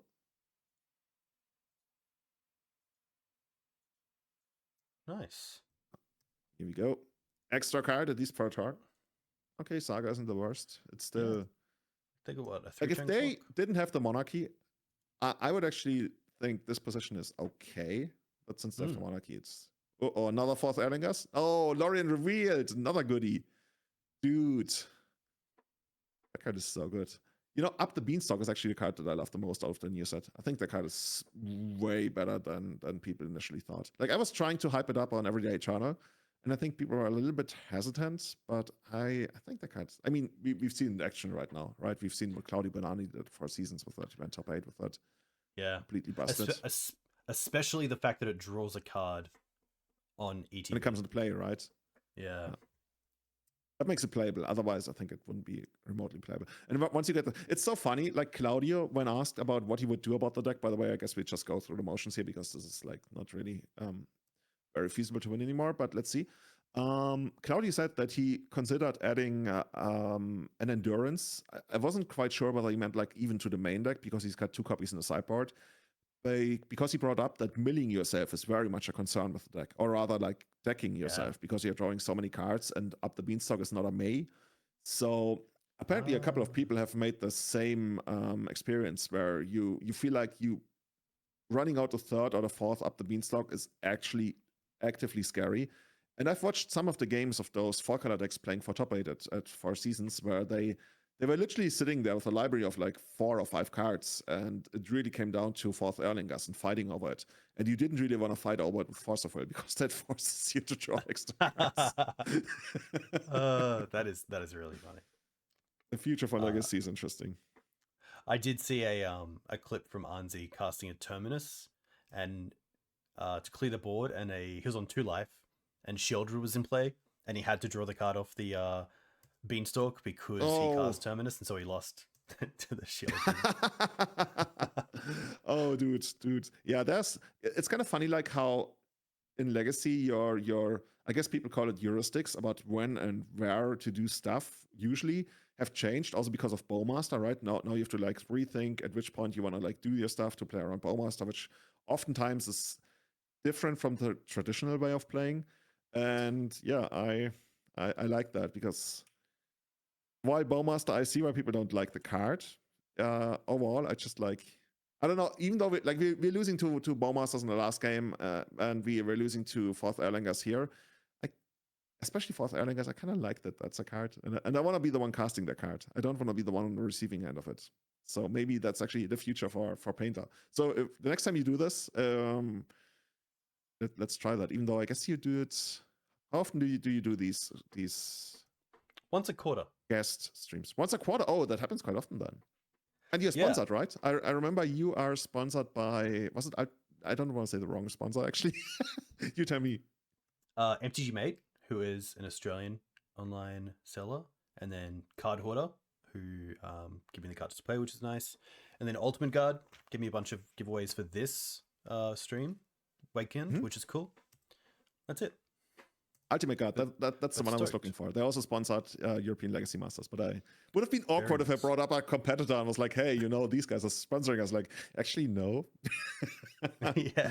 By the way, if you look at this, the opponent's down to 22 cards, and they're probably like going to finish the game at, let's say, 2019. If we had a Grindstone available from the very beginning, I guess you can see how that actually very much makes it a thing that we sometimes just like outright deck them. Yeah.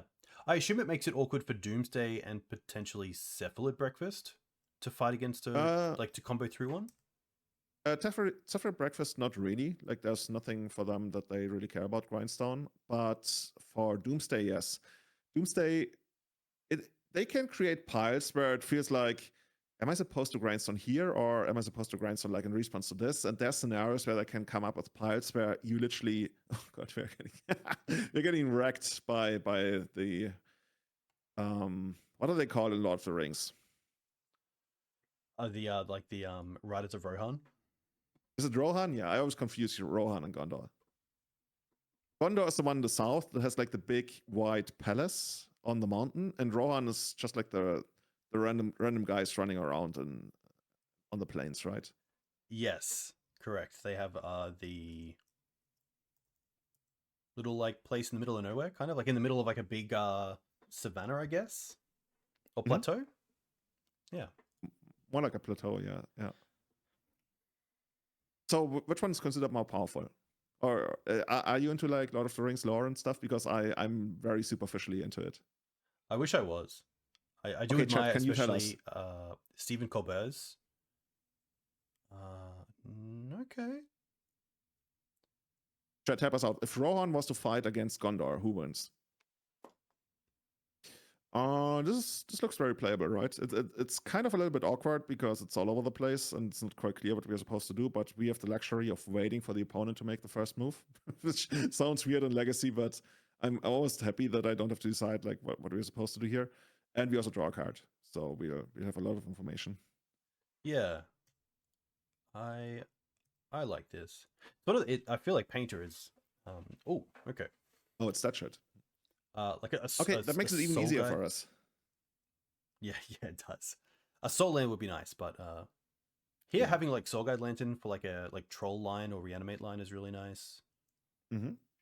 Saga is they are a Wasteland deck, but Saga's still pretty strong. This is probably a matchup where you want to have some sort of artifact in play to play around Bowmaster, actually dealing with just a Saga token.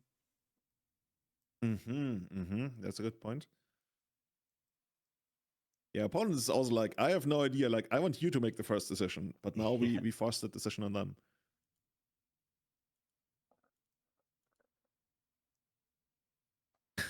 Maybe the timeout because it's such a hard decision. Okay. I guess there's so many things that if they take, we can just get it back with the engineer. So it makes sense. Kind of like the Eternal Witness question. Oh, Blast. That's pretty good. So we're definitely going to run out the furnace, right? Like the Saga would just like... I mean, there's a line if we want to go all in on the combo, we would go turn 1 Saga, but I don't like that very much. I think we also run out the Petal and the Lantern, and then we see where it goes. And most likely next turn the Fable. I mean, there's a chance that they just like stays this, which is like why I want to run out the Petal. But if they think trading days for the Petal is worth it, maybe we actively actually... Yeah. Okay, cool. Another decision we did not have to make. Perfect. Yeah, let's take out the Thoughtseize because they could be running Murktide. Yeah, I was gonna say there's nothing we have to worry about like them reanimating our Goblin Engineer and grabbing something because they most likely have no artifacts if at all.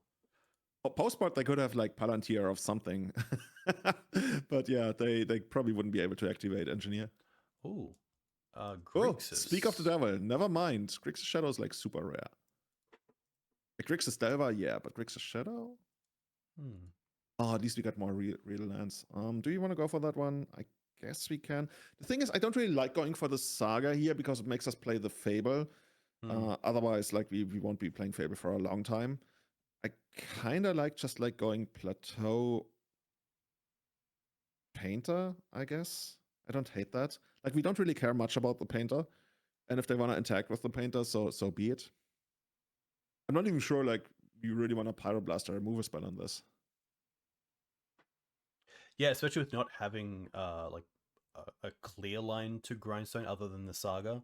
Like that's a fair way away. That if this 2-for-1's our opponent, we're probably pretty happy with that. Yeah, that's just like I'd be surprised if they forced this.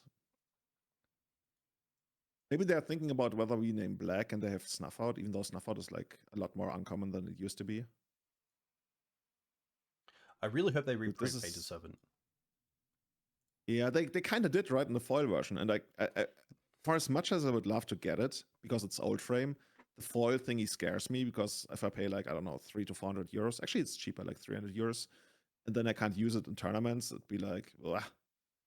I guess we go for blue. I'm not a big fan, but I guess we have to. It's kind of awkward because they haven't done anything on their main phase. So that rules out so many cards. Like it rules out all the creatures. It rules out Ponder.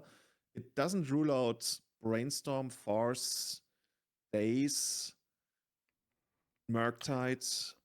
I was thinking of Snuff Out, but of course we can just Pyroblast that if we really wanted to, but we probably Yeah, don't that's really what I'm thinking. mind. That's why I'm like going through the hand. Like right now I'm trying to determine how likely it is to have Snuff Out, and I think it's reasonably likely that I could actually see naming black there, especially since it's Shadow and like Grixis Shadow. Like Grixis Shadow is more likely to have it. Okay, let's see where it goes. And once again, nothing good. This is scary. Okay, that makes me feel even. Okay, so here's the thing. That makes it so much more likely that they have like all the kind of counter magic and stuff. In which case, Saga all of a sudden becomes so much better. So we could just like go straight up Saga Fable. I'm not sure if you're even supposed to attack here. We attack them. Like they can go down to 11 anyways if they want to. Is there? Oh, Hardcast Force. Okay, I think we fought. Oh, it's so likely to have days though. Honestly, maybe we shouldn't. They have 3 cards though. So let's say one of the cards is days. They hardcasted that onto 2 cards. We got all the graveyard stuff shut off. They have not cast like stuff like Voidwalker. So it's quite likely there are other cards, maybe another force. I could see them having another force plus pitch plus days. And Yeah, I don't mind allowing this just to, because honestly, with the Saga, we have the combo in a few turns. So holding the Pyroblast to protect that is also pretty appealing. Yeah. That's the biggest reason. The minor reason is that this way our constructs are going to be bigger because of the battle. Yeah, I like this. I think we very much can attack here. I'm just so scared. So if we weren't streaming this, if this was just like a random practice match, I would very much attack just because I don't have any knowledge of what they could have that punishes us. So I want to learn about it. But since we like this is the streaming thing, let's learn in the practice games and not in this one. That's fair. I was thinking of Bowmaster pinging it and then the 2/1/1s blocking it. That's a good one. I didn't think about that. That was actually kill it. Yeah, they would trade the Bowmaster straight up clean for the dude. Yeah, well, now we're just like sitting back and waiting for them or for us to draw something we can create value with. If they do have the Bowmaster, now is the time for them to use it, and I think we would fight over it because that's just like let's keep the Petal in hand. There's no need to run it out unless we suspect spell pierce or double days. It's just like okay. Hey, Starfox, how's it going? Nice. Here it is. Oh, there is. Let's kill it. Yeah. Let's kill it with fire. No snuff out one time. Oh, force of foot. Okay, that's fine though. Yeah. Okay. Now we can like top deck Grindstone and kill them. I'd be down. Also, they're down to 0 cards. Hello, let's do it. Just hope we don't get Murktided. Actually, let's assume they didn't draw Murktide for the turn. Damage is fine. Okay. We literally just draw Grindstone here. That's how we play Magic.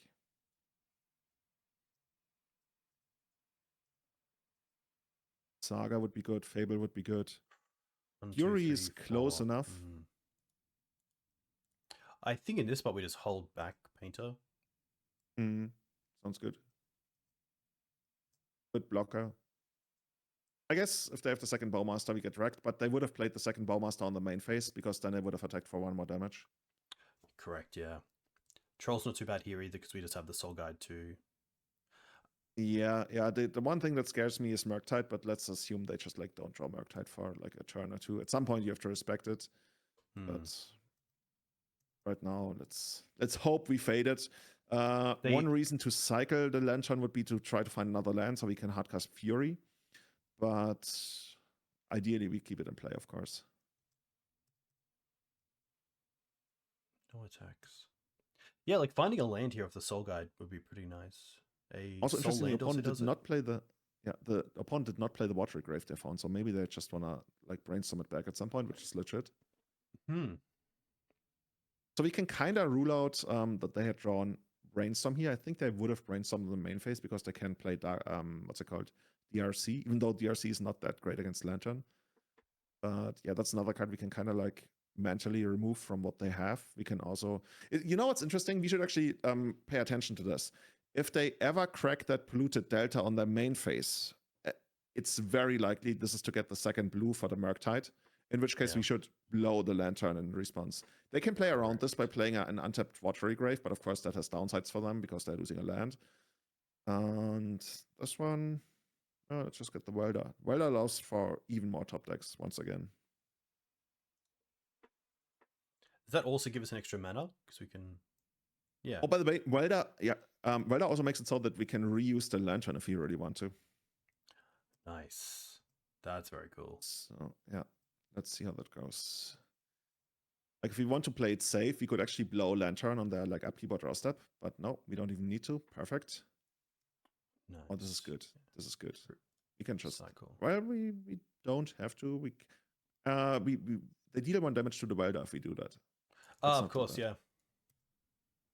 We want to draw a soul land first here, and then cast. Yeah, see, you already know how to play this deck. Play the Lotus Petal as well, so we can play around days. Actually, we didn't even need to do that because we got Welder. Oh, so good. Welder also like makes 1 mana. But yeah, now we got both Lotus Petals down. That's perfect. In the first game, that doesn't matter too much. They have no Weld down. Bam. You know what's one problem? But we can work around that. If they counter this and then try to reanimate this, Lantern only... let's actually put 3 on the army. It's just a minor thing. Okay. Because of... I mean, it doesn't really matter here. That just like is a good thing to remember. And so here's the thing. The Soul Guide Lantern, if you blow it, you can only blow the opponent's graveyards. But when it comes to play, you can remove anything. So if they had countered Fury and tried to, let's say, reanimate it, we could have blown the Lantern and then welded it back. And then with the comes into play ability, removed our own Fury. Just a minor thing. I'm not sure it would have worked though, because in order, it still would have worked, but we would have lost the Diver because we are required to draw a card as we blow it. And oh no, we are not because we're blowing it for something else. Anyway, forget what I said. We basically had all the lines covered.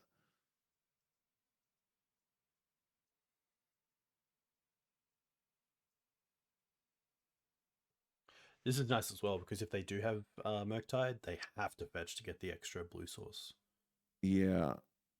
This is perfect. And this looks really good for us. So trying to think, like, what could they even do that wrecks us here? I think there's basically no line that I see. Like, I don't know, like 2 shadows that doesn't even wreck us. And then we also have a bunch of top decks. Okay, I guess we blow this one now, yeah. Yeah. Because especially they could go they like fetch land and then play an untap blue source. Yeah. Yeah. You know what's so funny? Like, this happens quite a bit.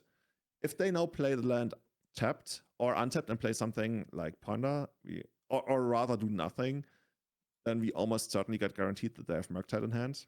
Well, from the Ponder, we can't really read it, but if they had played the land tapped, that would have been funny. Ooh, Everybody, by the way, you should follow. If you're not following yet, what are you doing with your life? Dukes is the #1 snake expert in all of... You're still based in Brisbane, right? Correct. Yeah, I follow your snake catchers there on Facebook, even though I don't really use Facebook anymore. I love that. I love that it came up as like something like a group you may like, and it's like Julian Knab follows this group. And it's like Brisbane snake catchers. I'm like, wait, what? So good. Yeah, it's just like fascinating to me. It's like when you watch Jurassic Park, you know, this is just what they post. I also follow like all the Kenyan snake catchers. Nice. Recently we had a black mamba at our hotel. I remember you telling me this. Mm-hmm. That's really scary because when you see one, you're like, oh, how many are there? Yeah, I actually have no idea how they work, like whether they are like very territorial or something. But I've heard about it twice now, and once, and that wasn't a black mamba. One of them fell down from a tree onto the shoulders of one of my colleagues, and then it slithered away. She was like, "Yeah, it was at least as long as my arm," and it was like, "That's not very long for a snake. Your arm isn't that long." But yeah, another colleague saw black mamba there. If they reanimate here, we can do that line where we probably just sack the Great Furnace to get the shadow or the lantern. Okay. There's not much to reanimate there, though, right? No, there isn't. I'm not sure if they want to get one just to block. Okay, so wait. So maybe end of turn we want to bring in the lanterns just so we can potentially cycle it next turn if you need to. Yeah. Yeah. Let's get rid of the Lotus Petal. Lotus Petal.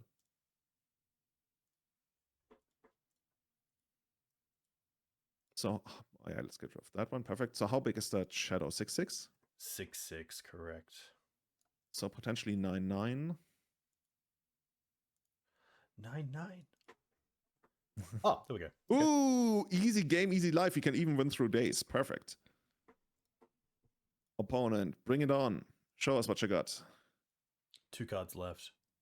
Honestly, you know what we should do? We should probably attack with the Fury and see whether they... I mean, they kind of almost have to block with the Shadow. Because if they then fetch, then we can go response, activate the Grindstone with the fetch on the stack, and they don't even have like anything available. Yeah, I love that. Very nice. It's a minor optimization, but super minor. Is this a Magus matchup? See, that's the thing. I never really know. Against the blue-black version, Magus used to be near lights out, but now that they have the swamp cycling, I don't hate it, especially since they play black for red for Meltdown, which of course makes Saga so much worse. So here's what I like to do in this kind of matchup. I like Magus, I like Trinisphere, and I actually kind of like Leylines. But that's a lot. So let's say we bring in like 9 cards, which is kind of crazy. We have to take out 4 Sagas. I'm not too fond of Saga in the matchup. Have you heard the discussion around Pith Needle on Troll against some of the blue-black decks? So I have never heard about it, but I really don't like it. Okay, yeah. Okay, let's think about it this way. What are we taking out? We're probably taking out Canonist. Furies.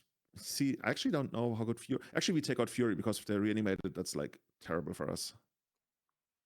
A friend of mine recently. Yeah, that's a friend of mine. Recently, JB Stone from the Everyday Channel Discord.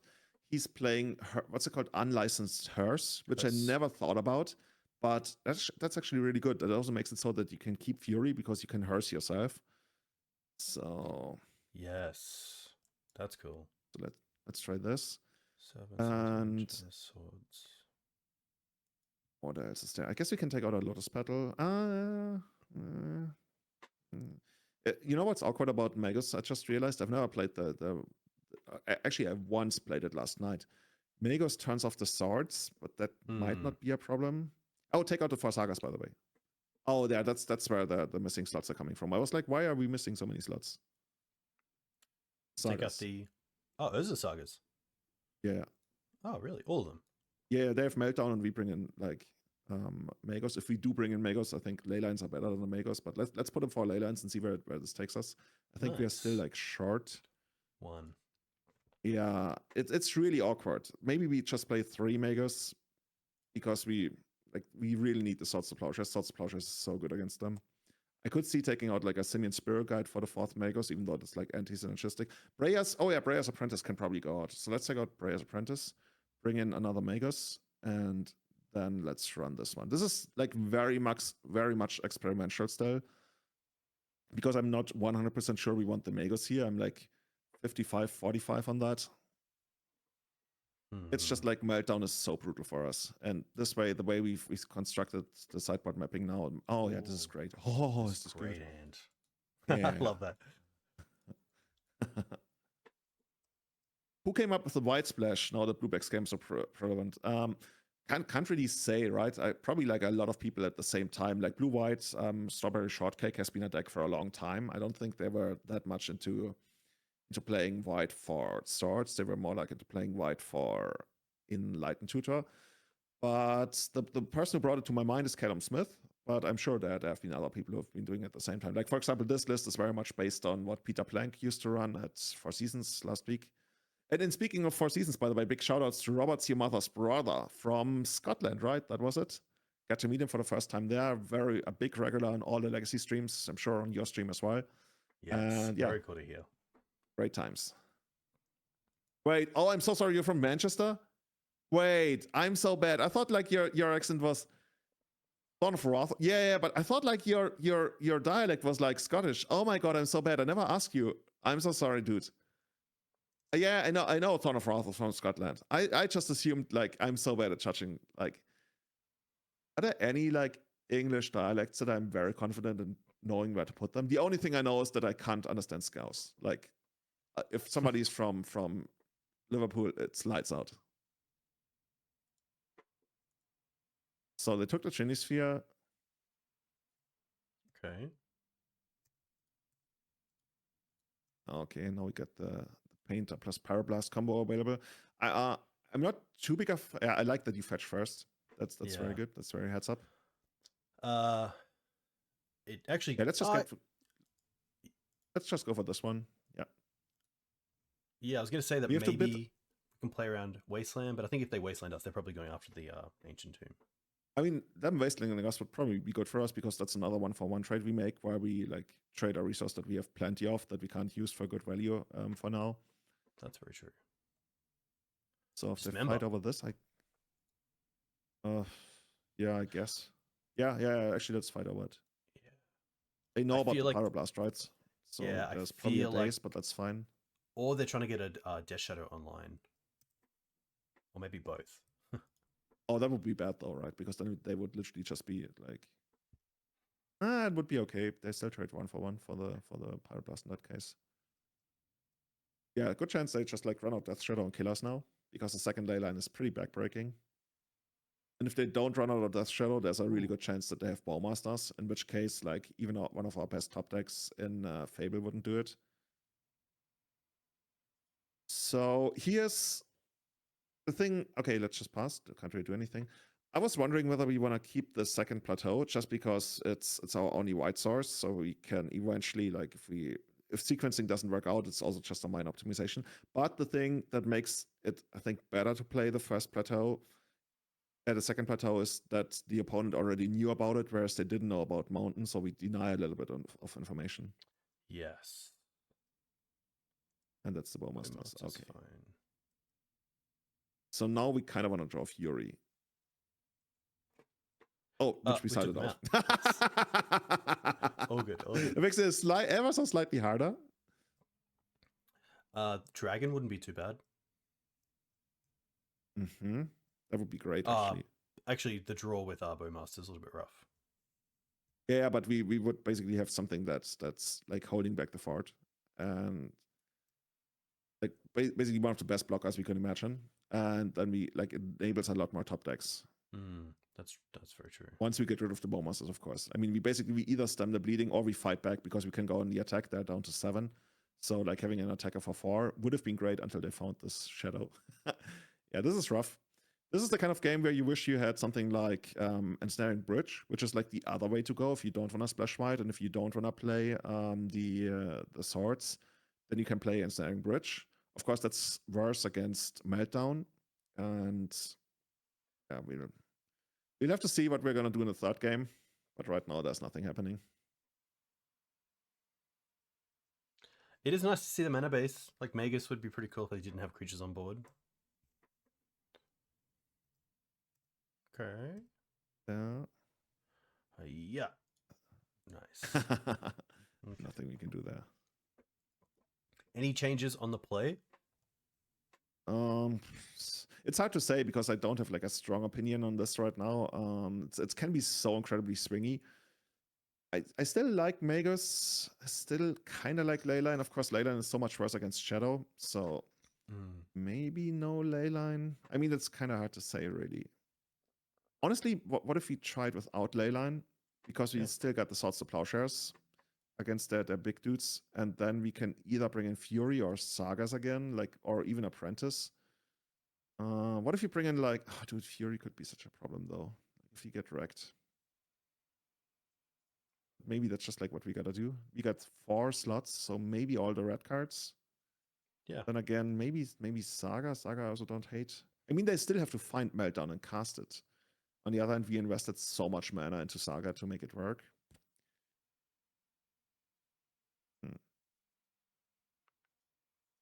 I don't mind I guess they also have Dismember, which is interesting to know about with the Maguses. Oh, that's a good point, actually. So they probably have like 2 Dismembers. What if you take out the 4 Magus and bring in Sagas again and we play the traditional game plan? Let's try that. Nice. We just like changed 8 cards just to go back to square one. So did we literally not sideboard at all now? Trinisphere. Trinisphere for Canonist. Yeah, Trinisphere is really good. Let's see. I want to win this. Let's do it. I feel like Trinisphere. By the way, I'm playing my first game of Lorcana today. I'm really excited to see how that goes. Nice. Oh, this is awkward. A soul land would have been really nice. I mean, we got 2 draws, but we really only got 1 draw because if we don't do anything on the first and second turn, basically, it's rough. Like we could just like hold up Pyroblast and then try to trade the Pyroblast for a Ponder or something and slow them down that way. I don't hate the hand. The problem is like if they play creatures and then we follow it up with Trinisphere, they're like, oh, sweet, be my guest. Like, I'm just gonna murder you. Maybe we gotta. I hate mulliganing this away, but maybe we have to, considering the matchup. It's just like so hard. Like if you go down to 6 on the play in Legacy, I keep saying this, right? 6 on the play in Legacy is, if you're not playing a combo deck. I mean, I guess we kind of are a little bit of a combo deck. It's so hard. But what do you think? I think we can find a hand with like a bit more of like a plan for us. Mm-hmm. Let's do it. That okay? This has yeah. We got some value in grindstoning ourselves. Yeah. Do we keep the Dragon Engine actually because it's a sweet turn 2 play? I think so. I would probably send away a Grindstone. Yeah. Okay, and go turn 1 Welder. One of the Welders is probably gonna die to an arrow from the Bowmasters, but we will see.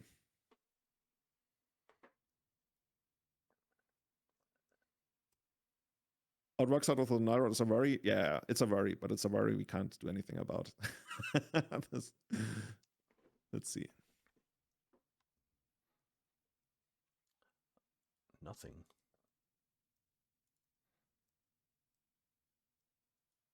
Are we just casting? By the way, Robert, is Manchester blue or is it red? Tell me. If you're into football in the first place. Ooh. Okay. So on paper this would be a lot better. Yes. But we can threaten the combo next turn, I'm pretty sure. I kind of like to going go for the Dragon Engine. And for the beatdown? Okay. Yeah, because if they try to counter it, we can just Great Furnace for Dragon. Oh, they're definitely not going to counter it, right? But okay, that's okay. I mean, we can do that. But that's the more middle of the road play. I don't hate that. Because the opponent hasn't really shown anything yet, so if you go for the combo, that might be a problem.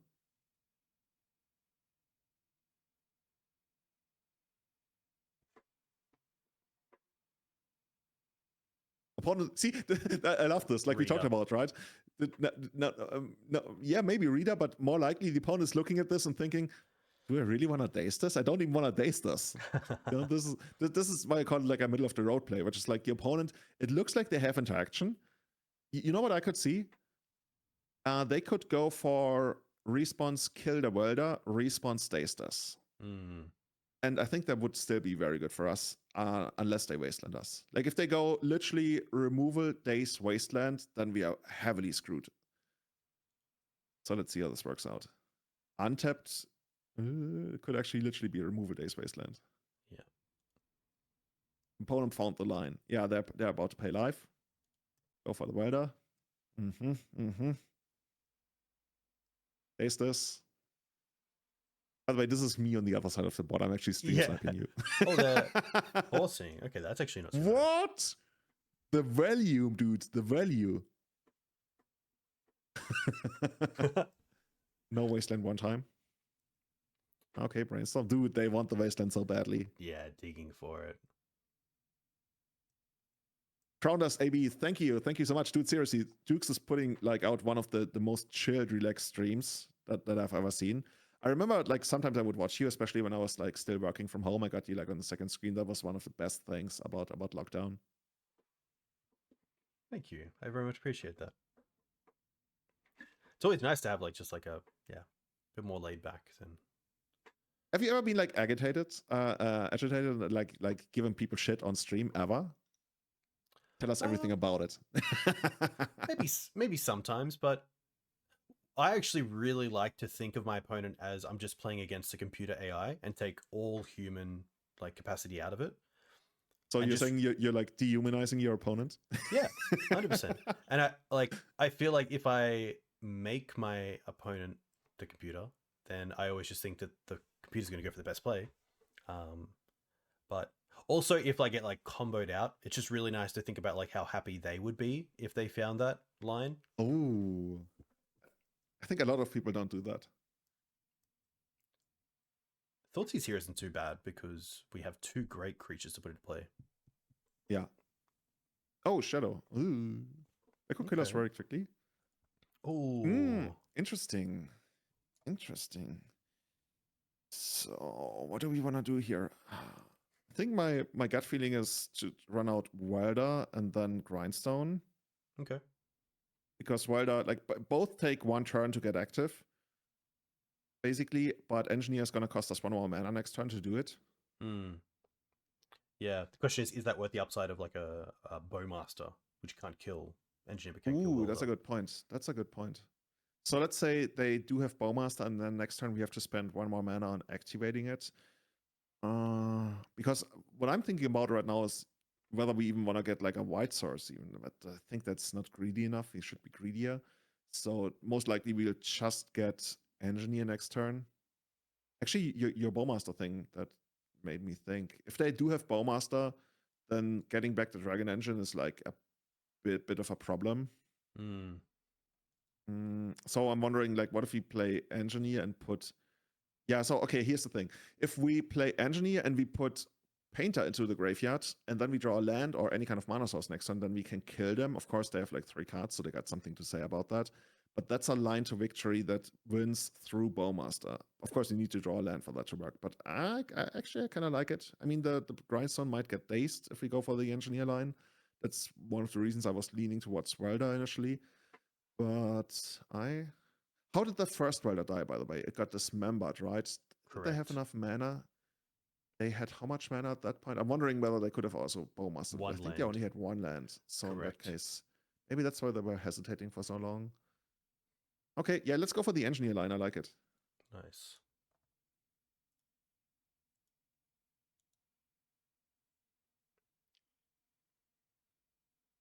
I mean, if they force this, then our way to victory is finding a white source for Death Shadow, and then we probably win. Okay, cool. Just a little scared that the opponent had to think there, but right now we have a way to victory that wins through Force of Will. But it's gonna take a while. Yeah, let's get Diver. And then play Grindstone. Yeah, and this is the last time they can actually do anything about this with counter magic. And even if they do, then we win 2 turns later. Probably. Force of Thing. Ooh! Goes to exile. Haha. Well, okay. We will see.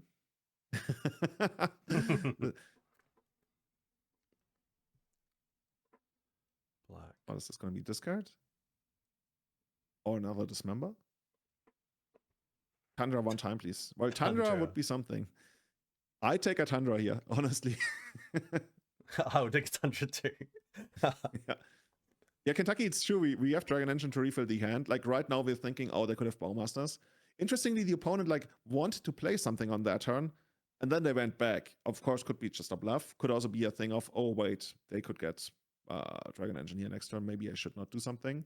It's pretty good. Yeah, that must take. I was going to say this must take the swords. But since we don't have white, there's a chance. But now we have that Dragon Engine? Yeah, I was going to say, I just love that it looks like we might be able to get Dragon Engine next turn. Oh, Painter doesn't do anything. Let's get the rats. Actually, Painter does something. We could keep the furnace around. I mean, we're on 11. Actually, let's run out the Painter. We can even like use it later on. I think the land is more important. Yeah, I was trying to think if we draw into like Petal, say like Petal and Fable. We can play that off the Ancient too, but yeah, maybe it's worth playing what we have in hand and know about. Yeah. Like getting the extra artifact. Actually, let's maybe name black. I don't know. Actually, no, let's name blue because we really want to get rid of that dude, that shadow. And so you don't need to tap the no. Go back. Everything back. Untap the yeah. And let's get rid of the Painter and just get the Dragon Engine. Oh, you're right, dude. Sorry, I was still like locked into. I was still locked into like Welder being in play. Yeah. Dude, I'm stupid. I was gonna activate Engineer without paying mana. Yeah. Oh, okay. Okay, cool. Cool. We can make the land drop, the foothills. And there's a world where we chump block, but I mean, the cool thing about chump blocking here is that we get to get it back next turn and get a fresh 3. Yeah, that's crazy. And I think, can they kill us? I guess Dismember kills us here, so let's... On the other hand, if they had Dismember, they would have proactively dismembered. But maybe they didn't. Actually, there's a world where you can literally take this. Like, what could happen? What do we... It's the worst. We won't be able to use our Ancient Tombs next turn if we take this. You can still use one of them, right? Yes. Oh. I'm wondering if we can get Fury in next turn as well as getting this back. Oh, that's a little bit much. Yeah. I don't think Fury is gonna do anything in this game. I'm just like concerned with killing them because we can't keep doing this forever. I guess we can do it for a while. And so annoying. It's a 5/5, right? Yeah. Oh yeah, it's a 5/5. What are we doing if we don't block? We Attack for attacking 4. with this? And then attack for 4, get back Painter to block, or even like do nothing. Okay. I don't mind that. I'm just trying to figure out what they got in hand. That's the thing. What do you think they could have in hand here? Second shadow maybe? Actually, it could be a second shadow that they got here. Like we basically ruled out Ponder, we ruled out Dismember because they would have pondered for Dismember. We ruled out Bolts, not really actually. This is really hard. Getting a fresh hand is pretty enticing. Well, even the Fury is a 6/6, like a 3/3 with double strike that would take out a Death Shadow next turn. But how do we get Fury next turn? 1, 2, 3, 4. 5. Oh, you want to cast it?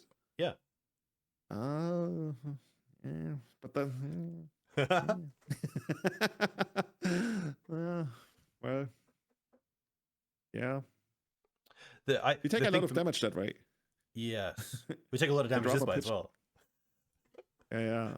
That's why I'm like thinking we could take it, then hit them for 4, then jump block, then kill them. If they're sitting like on force pitch or something. If they play a second shadow, of course, we're like in a horrible position either way. Yeah. Honestly, if they play a second shadow, I don't mind taking this and then hard casting Fury. If they have another shadow, we have 2 double striking creatures to take 1 out. They can jump block the other. Yeah. Yeah, but we can't cast Fury next time if we take this. 5, 6, 7, 8. Yeah, I'd have to draw a land at the top. I think blocking keeps more lines open. Okay, let's go for the block. One thing that I don't like about block is that Pyroblast is not a good draw anymore, because then we won't have. I guess a natural Pyroblast could still work, but if we draw 3, then a Pyroblast doesn't do anything. Because you can't turn. Yes. Because we can't get back Painter and Dragon Engine on the same turn, unless we unearth Dragon Engine, but that's not happening.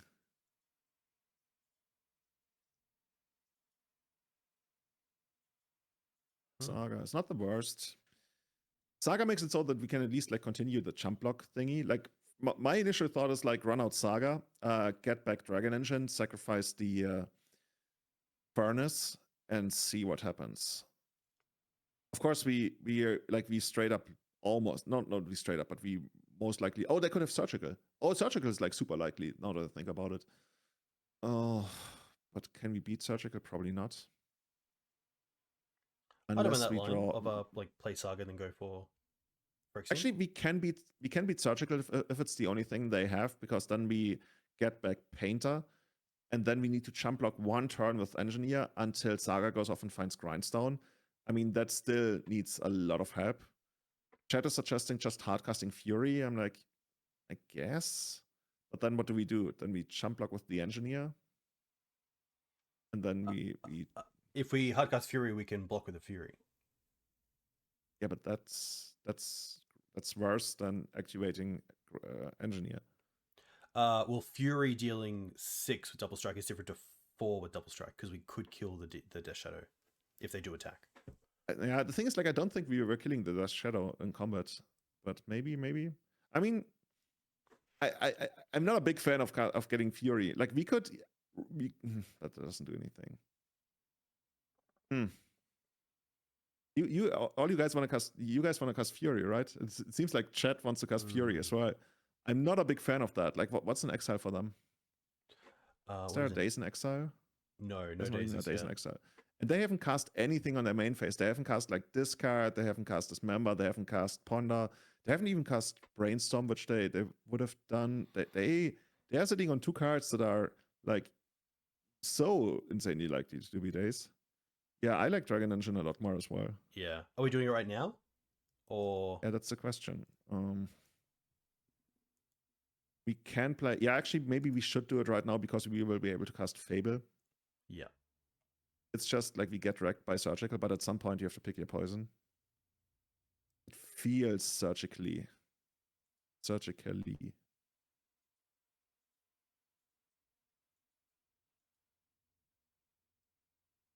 Or maybe Bowmaster? It's a May, isn't it? Yeah, it's a May. We don't need to discard. Okay. There comes the Bowmaster.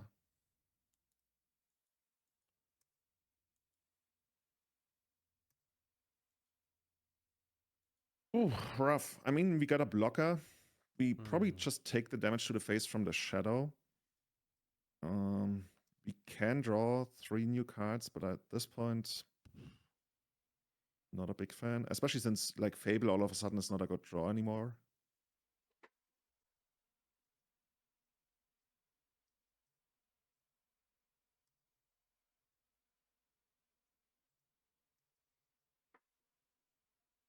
It's probably gonna be just a shadow here, right? Yeah.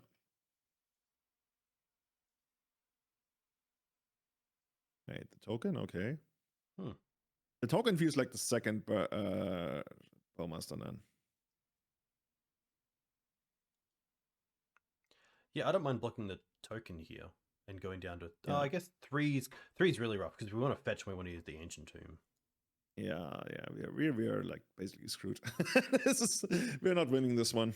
If we block like this, we draw a red card off the top. We can potentially take out these and then chump with the token.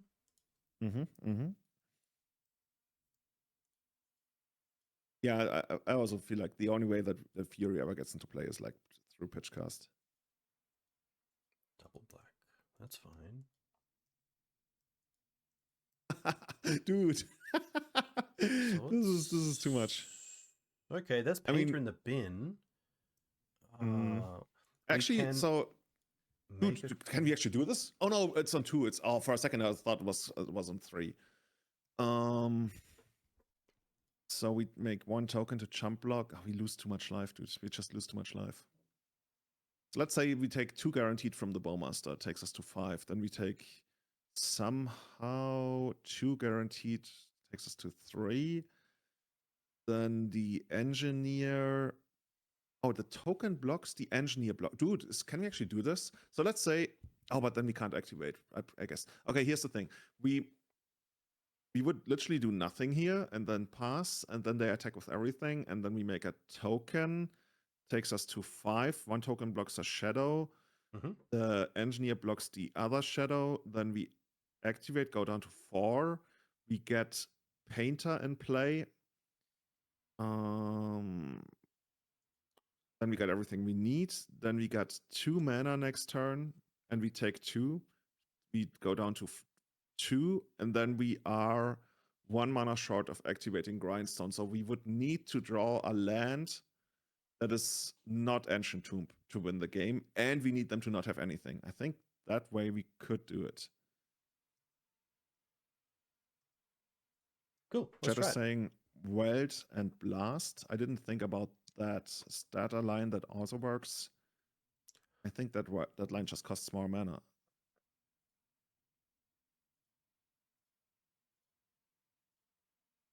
Yeah, if the opponent got literally nothing, and we draw a mana source. Could also draw Lotus Petal, I guess.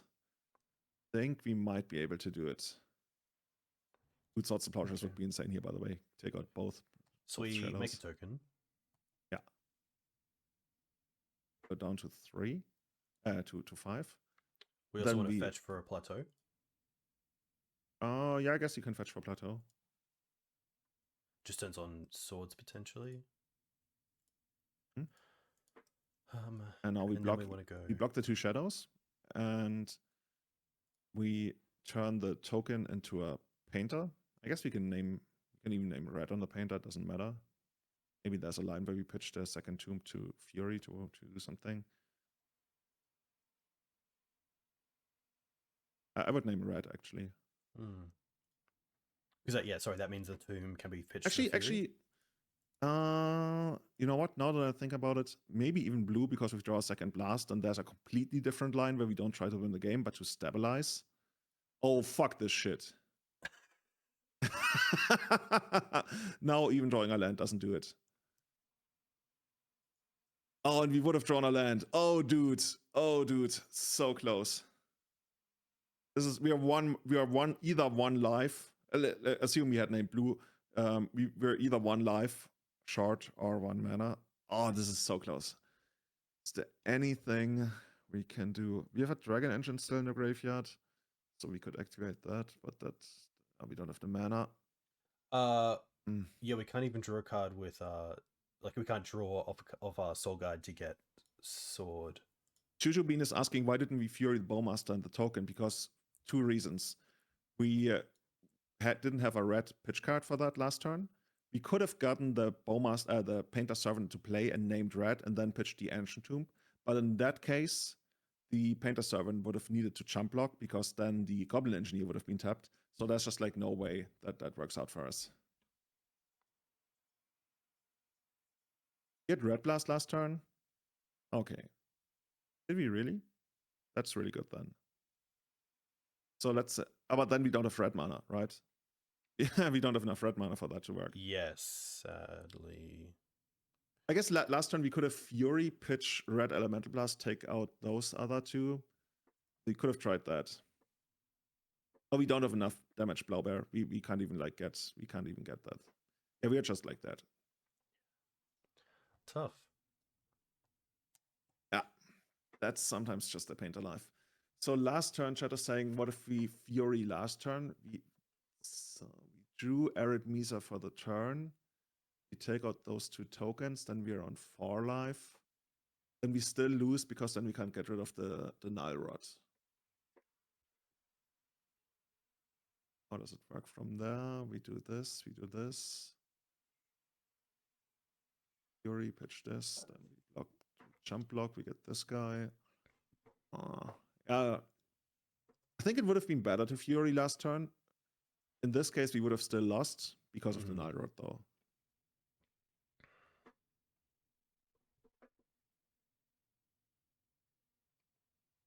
Yeah, how do you get rid of Nile Rod? Is it really just blast it? Yeah, blast it or weld it. But in some decks, you can't weld it because they don't have artifacts in the graveyard.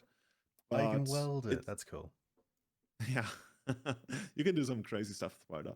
Overall, it's still not like common enough to really like warrant addressing actively, which is like in decks like this, you don't really address the hate cards that the opponent have. You are rather the one who addresses their stuff they have that kills you, because overall, like you're able to deal with anything. You don't need, for example, a braid. A braid is the closest we have to a reactive card that kills a hate card. And a braid is just so bad. You pay 2 mana for that kind of effect. If it's like available ever in the future, that's something I talk about a lot, where it's the one thing that I would love to improve in the sideboard, a good artifact removal card, but a braid just like isn't good enough. We sometimes play, what's it called? Fury Confluence. Dude, is this a snake? Is this a snake video? Yeah, this is out my front yard. So you can see it Your here, front yard. Here. Holy shit. So this is a carpet snake. So they're pretty friendly, but it's very long. But yeah, it's massive, and it eats a lot of possums and rats and a lot of the good humans. stuff. But have you ever been bitten by a snake? No, thankfully. But have you come close to being bitten by one? No. Ooh, it sounds very. Would you reactive. Love to be? I think this is a bit too reactive, and we should mulligan. Yeah, it's on the draw. On the draw, mulliganing is so much easier, and this is good. Yeah. Ooh, this is so good. I think we're getting rid of a Plateau, right? Yep, I like that. Okay, cool. Now, Is this Bloodstained Mire hold up sword into turn 2 Fable, or are we just going Saga Tomb? We still get like 2 more pieces of information before we really have to make a call. So we'll see what the opponent is up to, and we see what we draw. And we're not on the play. Okay. yeah. Cool. Oh, interesting. Ancient so Tomb. what do you expect if your opponent plays turn 1 Ancient Tomb? That's interesting because I would say a 3-drop I'm thinking of, or potentially, no Karn, Chalice, maybe. Potentially Karn, potentially. I feel like if they had a Saga, they would have gone Saga first and then Tomb second. Could be Mono Black, but I feel like Mono Black would have a turn 1 play in like Thoughtseize or something like that. Yeah. So my immediate first thought was, okay, so they are a Saga deck, and their only red source is a non-basic land. So I was thinking, okay, in that case, it's better to run out your Ancient Tomb first and then go turn 2 Saga. But that doesn't really tell us anything because we don't have any play that like interacts with that. We basically got 2 lines. We either go for like Welder into Fable, which I like quite a bit because it feels more efficient. Like we get to utilize the Fable leveling up early on in the game as opposed to like going for the aggressive plan of Saga. So I think I'd rather go for that. And let's get a Plateau, yeah. I like that as well. I really like Saga's like a bit of a cleanup at the end. Like, okay, we'll now use Saga to win the game. Mm-hmm. Like if there were a combo deck, I think I would go for the Saga first. But just because we can apply pressure, which in the first game very often is the only way to really get there. Yeah, I can only assume this is not show and tell. Yeah, I think show and tell would have been more likely to play it something like a fetch land or like even a basic land first. Yes, or like have the Lotus decks Petal like show and tell. Yeah, in decks like ours, it's much more common for our only colored source to be like something like a Great Furnace or Plateau or what have you. Okay, I mean, one could also just like straight up go turn to Karn. Did you see the was it a parrot? No, it was a Mystic Forge deck, I believe, that was first after Swiss at 4 Seasons. Oh, dude, it actually is Karn. Oh, Chalice 2. Besitmon, okay. Oh, it's that deck. Yeah, this is the deck that I was just talking about. The Forge deck probably could also be Paradoxical Outcome, which has become a deck in Legacy. Dude, this is so good. The stupid One Ring. Huh. Welders could be good if they ever put a artifact into their graveyard. I guess we just like Fable and try to find something that does something. This is a little rough. We turn to Ring. GG. Why did they actually go through Basalt Monolith, by the way? No, we can't do damage. They have protection. Of course. Why did they do it like through Basalt Monolith? That's so awkward. They could have literally just straight up cast Ring, right? Yeah. To get it into play, maybe they have like a Mox Opal, but even then they could do it this turn. They probably wanted to get into play for what's it called? Key. But in that case, it still wouldn't really... Actually, it does matter, because now they can spend 2 mana to get 3, whereas previously they would have needed to spend like 5 mana to get 6. Yeah, it's still the same, kind of. I assume the Sword and the Welder next turn are probably 2 cards we're happy to pitch. Yeah, most likely. Oh yeah, Paradox Engine makes it so that that's worth even more if you get... Yeah, once I go into Paradox Engine, we're just like screwed. Dude, that deck is so cool. I can't help myself. Have you played against this a bit? Yes, but thankfully my deck plays Collect Oof and a few ways to find it. Ooh, Ugin. I don't even fully remember what it does. It like minuses to destroy target permanent. Yeah, that's 1 or more colors. And that manifests something, I believe. So Grimm's free, right? Yeah. That's pretty crazy. Mystic Forge. Okay. With key? Okay. We can do 6 here. Key plus ring. So it feels like cheating. Oh, they don't even go for this? Okay. So how do we win this game? Well, there's Khan. Doesn't look like we're gonna... Do they typically play any creatures? Don't think so. Okay. I don't remember. I guess the manifested creatures, but that doesn't really count. I guess now we actually keep the Welder in case we can draw into Fury. And what do we do with that? If we get a turn, we can kill a Walker. But then Welder still doesn't do anything, right? No, sorry, we can pitch the Welder to Fury. Oh, okay. That way. I think I would still try to get rid of like as much as we can. Maybe we want to get rid of the city. The Saga is going to be... Actually, we probably get rid of the Saga. It's too slow. They're down to 8. So the best way we can like try to win the game is probably like kill them. Pithing Needle, what? Just Pithing Needle. Oh, Paradox Engine, GG, dude. Oh man, this is something to behold. Yeah, I want to see the deck go off. Yeah, let's do it. Dude, this is so insane. Because they can... It's a turn 3 kill, right? Awesome. Yeah. This feels like you're playing against a vintage deck, seriously. I mean, we can already like take a look at the sideboard if you want to, while we're waiting for them to show this off. So what do we like against them?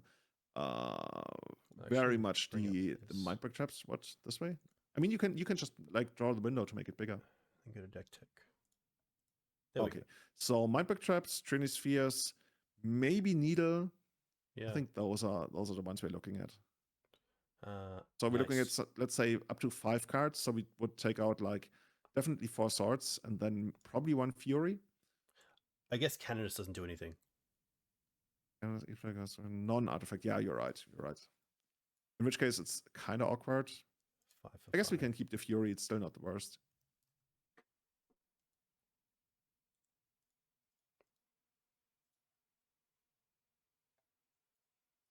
Do you not want Magus? Not so much, really.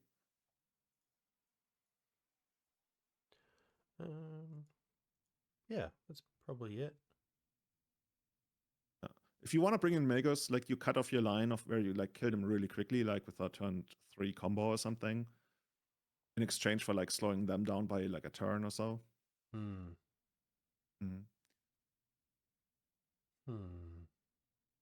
Like basically, trade-off would be like, do you want Fury or do you want Magus? And I think I'd slightly rather want Fury because if they pass, then that's like a free way to get rid of Karn unless they plus Karn. And then we can try to grindstone them. Like we're really probably only winning this game by grindstoning unless like they completely stumble, because we have like basically no, how would you call that? Like a permanent, like not null rod, because there's no null rod for us to. I guess if we had Karn, then it would be more reasonable to try and attack them. But since we don't have Karn, we can't really stop them from comboing out, so we have to combo first. Yeah.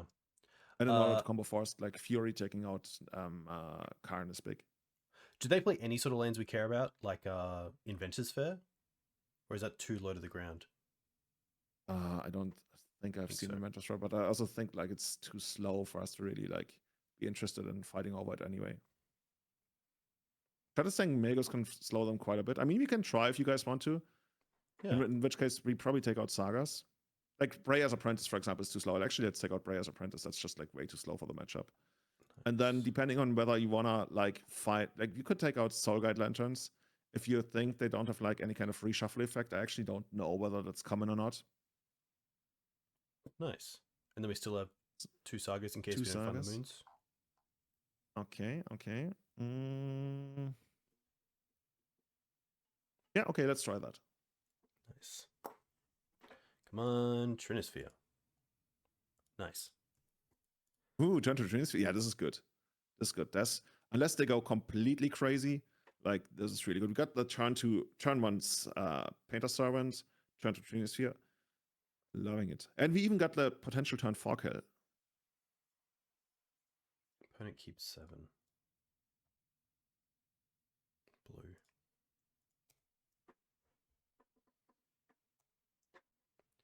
Dude, I love that name, by the way. Dirk the Based Lad. How are you? Oh, wait, it's just Inventor's Fair. Okay. Well, now we have Trinisphere next. Dude, that should be so good. Does life total matter? Is there any like reason to play a soul land here? So the only reason to play a soul land here is if we want to. Actually, no. Let's put it the other way. I like Mountain better because our line to victory next turn is gonna be engineer, and then kill them the turn after. And like playing a soul land doesn't really change anything because like right now we're limited by red mana. We're not limited by amounts of mana. We're limited by red mana. Nice. So we'd love to draw as much red mana as we can.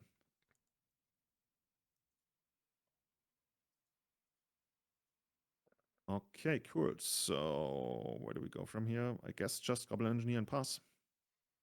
And Bloodstained Mire, sure. We get to attack. Yeah, I guess, yeah.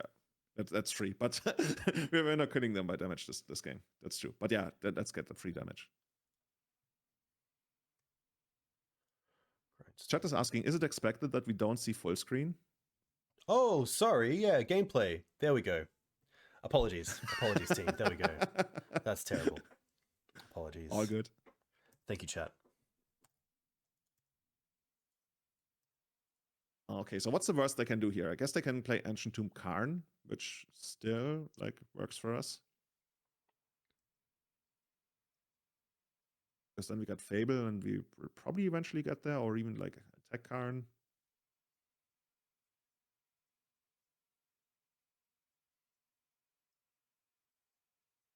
City. I guess Grim's okay. Okay. That doesn't do anything. I mean, it makes a little bit more out of key. Yeah. It's just like paradoxical. Our engine would actually be really good, but then they can't follow it up, at least on this turn. Yes. And they know that next turn. So they must have something like, okay, Karn, sure. They can't really, I guess they can minus Karn because it still survives. So what's the plan for us? Draw Pyroblast and then be 1 mana short of killing them. Oh, we could draw Fury.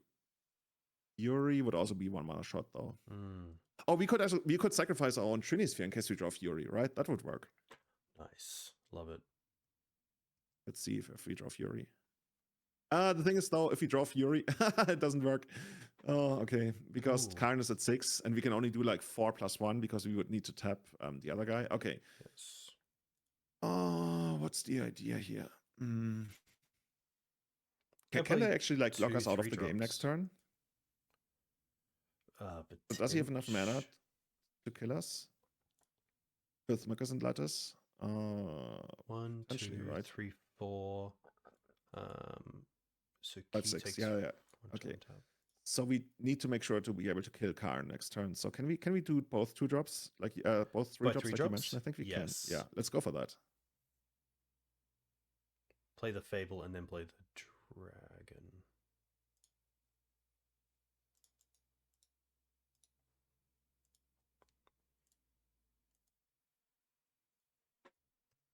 Nice. I guess we go for the Ancient Tomb. I mean, we could go for the City of Brass, but I think City of because Brass. Of the Trinis. What are we, Dredge? Oh, City of Brass. I just hope that I never write down City of Brass on my deck list. Takan. Yeah, that would be a pretty big upset. All right. Okay, now I'm scared. There's a world where they get Needle. Needle on Engineer would be really strong here.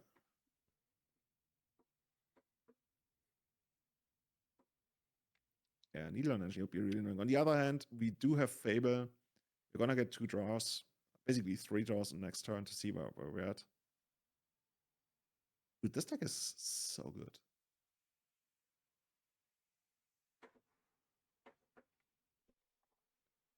Who was the player who played the like Karn deck that played a lot of Dice Factory? I feel like there's a streamer. Oh, there's a Japan. Yeah, Japanese streamer. Trying to remember the name.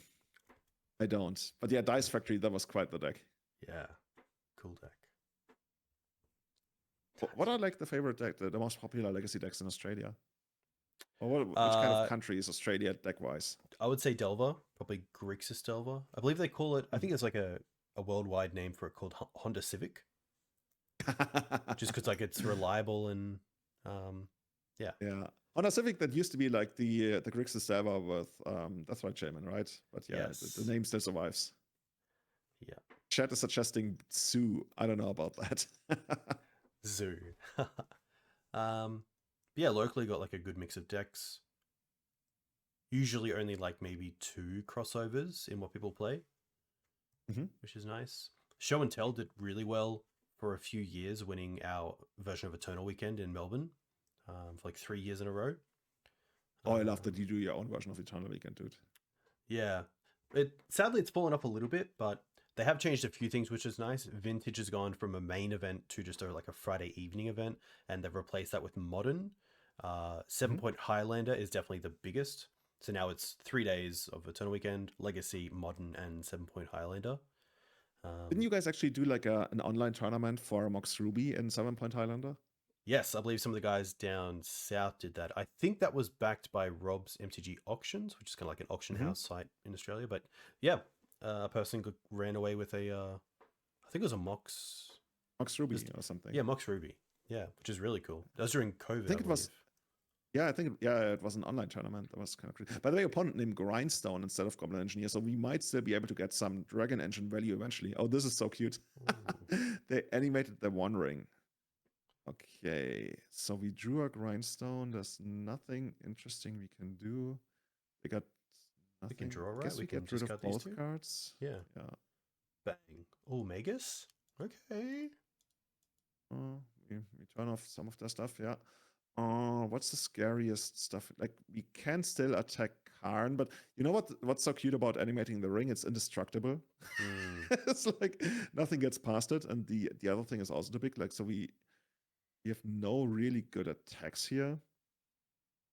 So yeah, maybe we just run out both. Oh, that's annoying. Then we can't activate Engineer if we run out both things. Maybe we can really constrict their mana. Also not so much, really. If we attack with the dragon, we can get it back this turn. Oh, yes. Oh, okay, yeah, because they got a block. You're right. Yeah. And then we could get, let's say, Pyroblast, and potentially, we need more than Pyroblast to win the game, but we're getting there at some point. Yeah, actually, I don't hate sending the engine at Karn. You're right. Let's just put it in the graveyard. See what the opponent's up to. I mean, they're probably putting the construct, or yeah, one of them doesn't really matter in front of it. Probably the ring because it's safer. the ring is blocking the Phyrexian Dragon Engine, dude. Seriously, this is hilarious. Gosh. Loving it.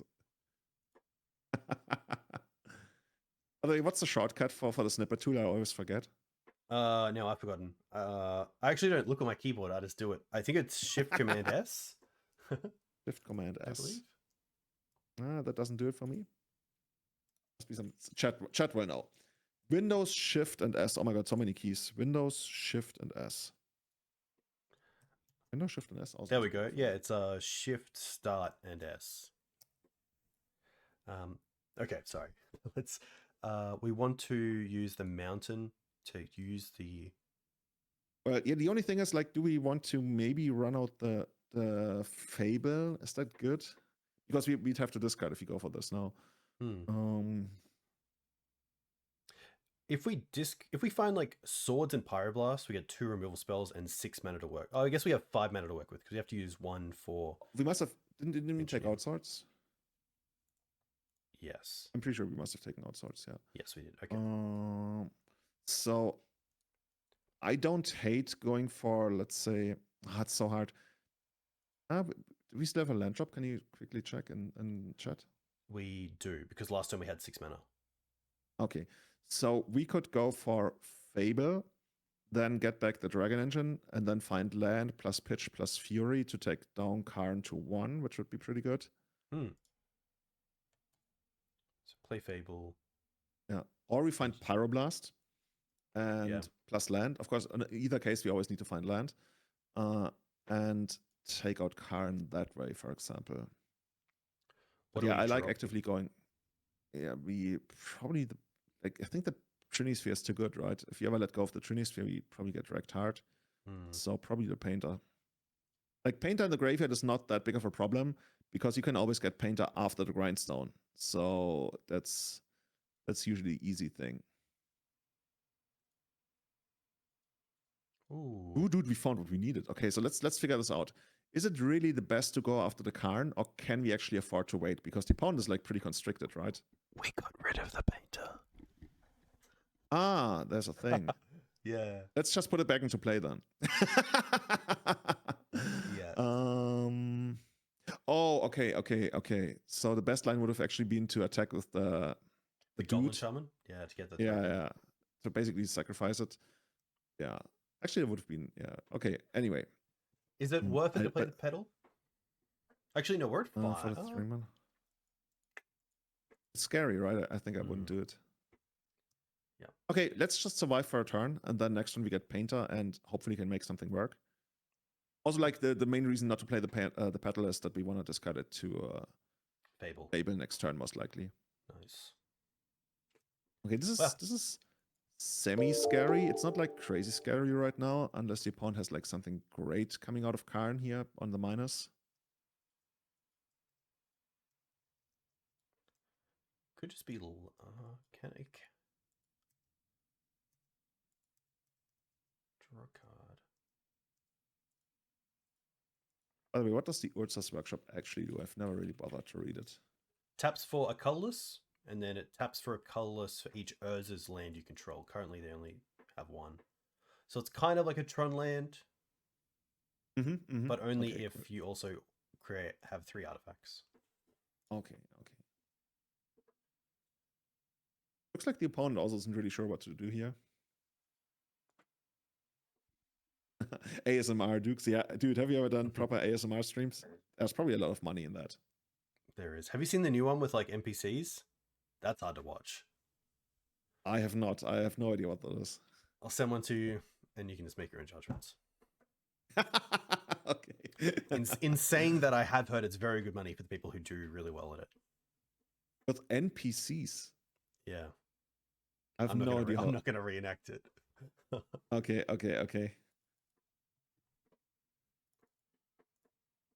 Opponent's like, I think we are better here, right? Second? Like their mana sucks. They got 1, 2, 3, 4 mana. They literally can cast a single spell. And that's it. Their ring is tapped. I guess they can untap it if they want to. Maybe they literally just attack with the token here. And then I would guess we jump block and kill the Karn or something, which like would be horrible for them. Yeah, it's really nice. For some reason, I thought this was sorcery speed, a little bit like Wishclaw Talisman. Like you could only do it. I guess it's different to Wishclaw because it's during your turn, but I thought this was sorcery speed.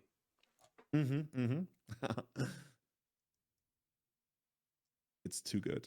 Yeah, it's really good. I also like how scrappy it is. Like a lot of those 2-drops in other colors, they straight up give you a card advantage, like Dark Confident or just like really big. This one's like super scrappy. Yeah. I also love that they printed an old frame version of this. This is like before the stream went live. Like I gave Duke shit for not having the correct artwork for Goblin Engineer. Okay, do we care about the blast zone on the following turn? Not so much, really. Paradox Engine, okay. Yeah, that's fine though, I guess. Yeah. Opponent is gearing up to kill us next turn. Okay, they got the 5/5. We better kill them now-ish, or like put us in a great position. Wouldn't mind finding another Pyroblast. Actually, you know what? We can actually Pyroblast in response to the Fable. We don't really need to do that though. Okay, oh god, this is also complicated now. I think we just get rid of the trap and the petal, right? Yeah, I think because they cost so much. Okay, needle. No, we got a needle. I guess they have the blast zone for that, but then they lose their own needle. We could needle ring. We could needle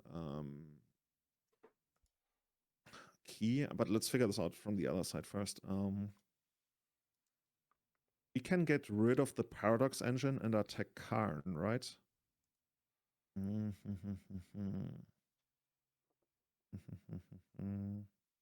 big is the construct? Is that 6/6? It's kind of hard to see. I think it's a 6/6.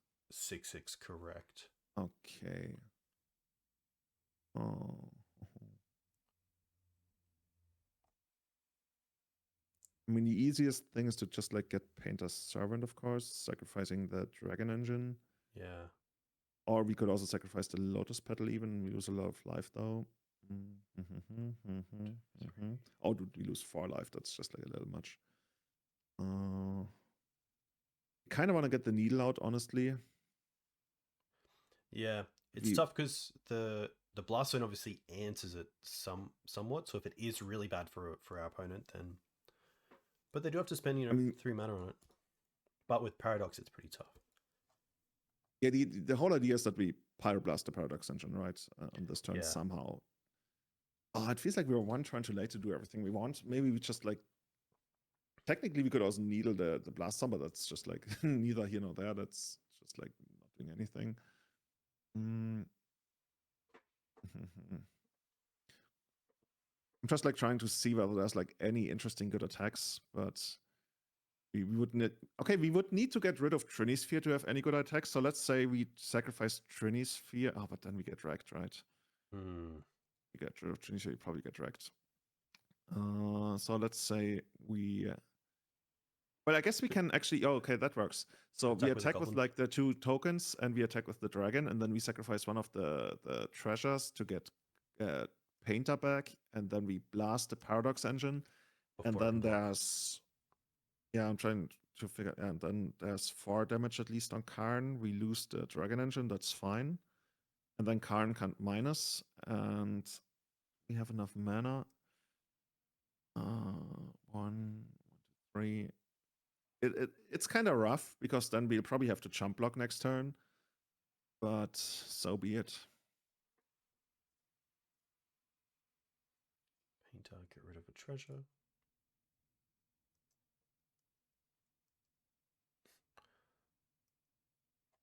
Oh, we can't make a copy of Dragon Engine yet, unfortunately, but we can do next turn.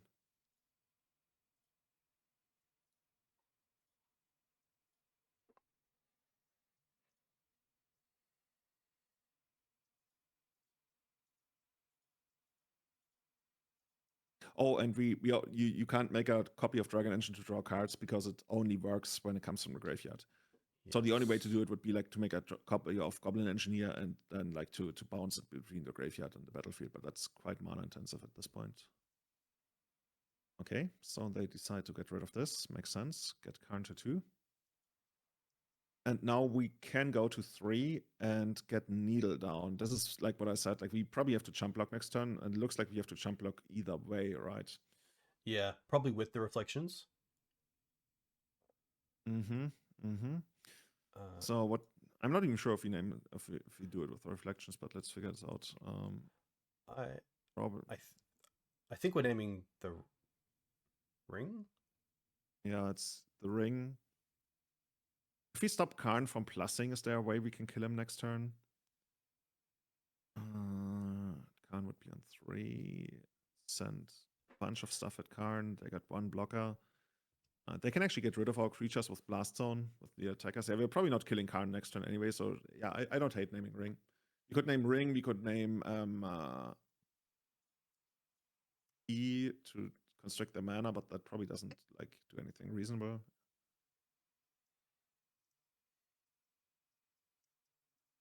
Dude, is a little scary. For the fair, they need to pay like 4 mana, right? And sacrifice it or something to search. Yeah. Yes. At the beginning of your upkeep, if you... Oh, they're gonna... What? What did this do? Oh, make it can't be blocked. Totally forgot about that. Like the stupid key thing. No! I completely blanked on that one. Yeah. The secret hidden mode. Dude, we should actually name key then. Didn't even think. Dude, that's amazing. I was even thinking about key, but just... Next card. Okay, never mind. Yeah. I was actually wondering whether we should name key for the mana, but I didn't even think about whether we should name it for the untap. For the unblock. Okay, that's our first one. I've never been killed by that ability. That is pretty funny. Oh, we got wrecked, dude. What's our score? Like 1 and 4? Yeah, 1-4. Hey, here we go. Painter. Not a good showing of the deck, but I did learn a lot, especially about sequencing with this deck, and yeah, just knowing. At the very least, United Goblin Engineer is like not sorcery speed. Yes, that's true. Yeah, the deck's sweet. I had a blast when Callum was on. That's not a pun, of course. And yeah, this was sweet, especially the white splash. We never actually saw the Canonist, the Spirit Guide, or the Breya. Yeah, the Breya is basically always like the 60th card. You can very often just cut it. And it might happen in the future. In paper, of course, paper is a lot easier when you have the Chaos Defiler available. So like stuff like Karn.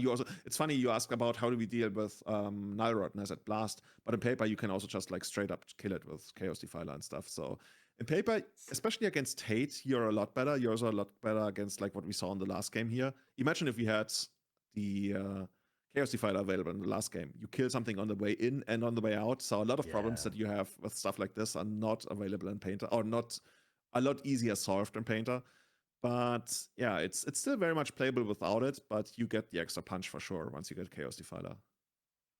Yeah, it is sad. It feels like the old Pauper days where Pauper had a different ban list for paper and what's online.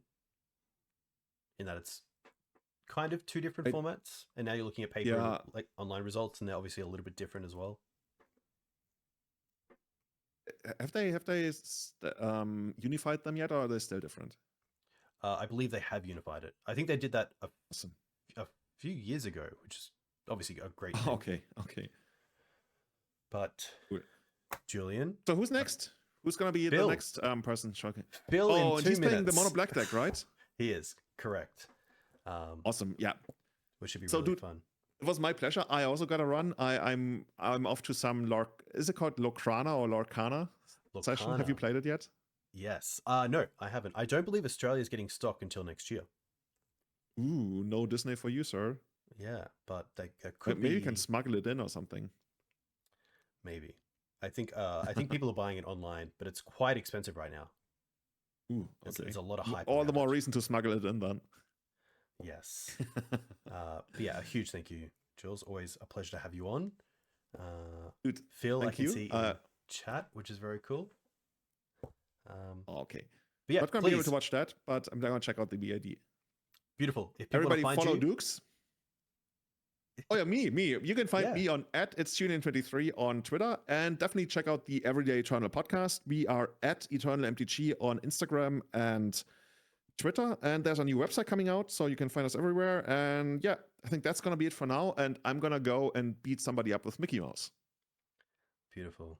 Thanks, Julian. Awesome. See you, dude. Bye. Bye.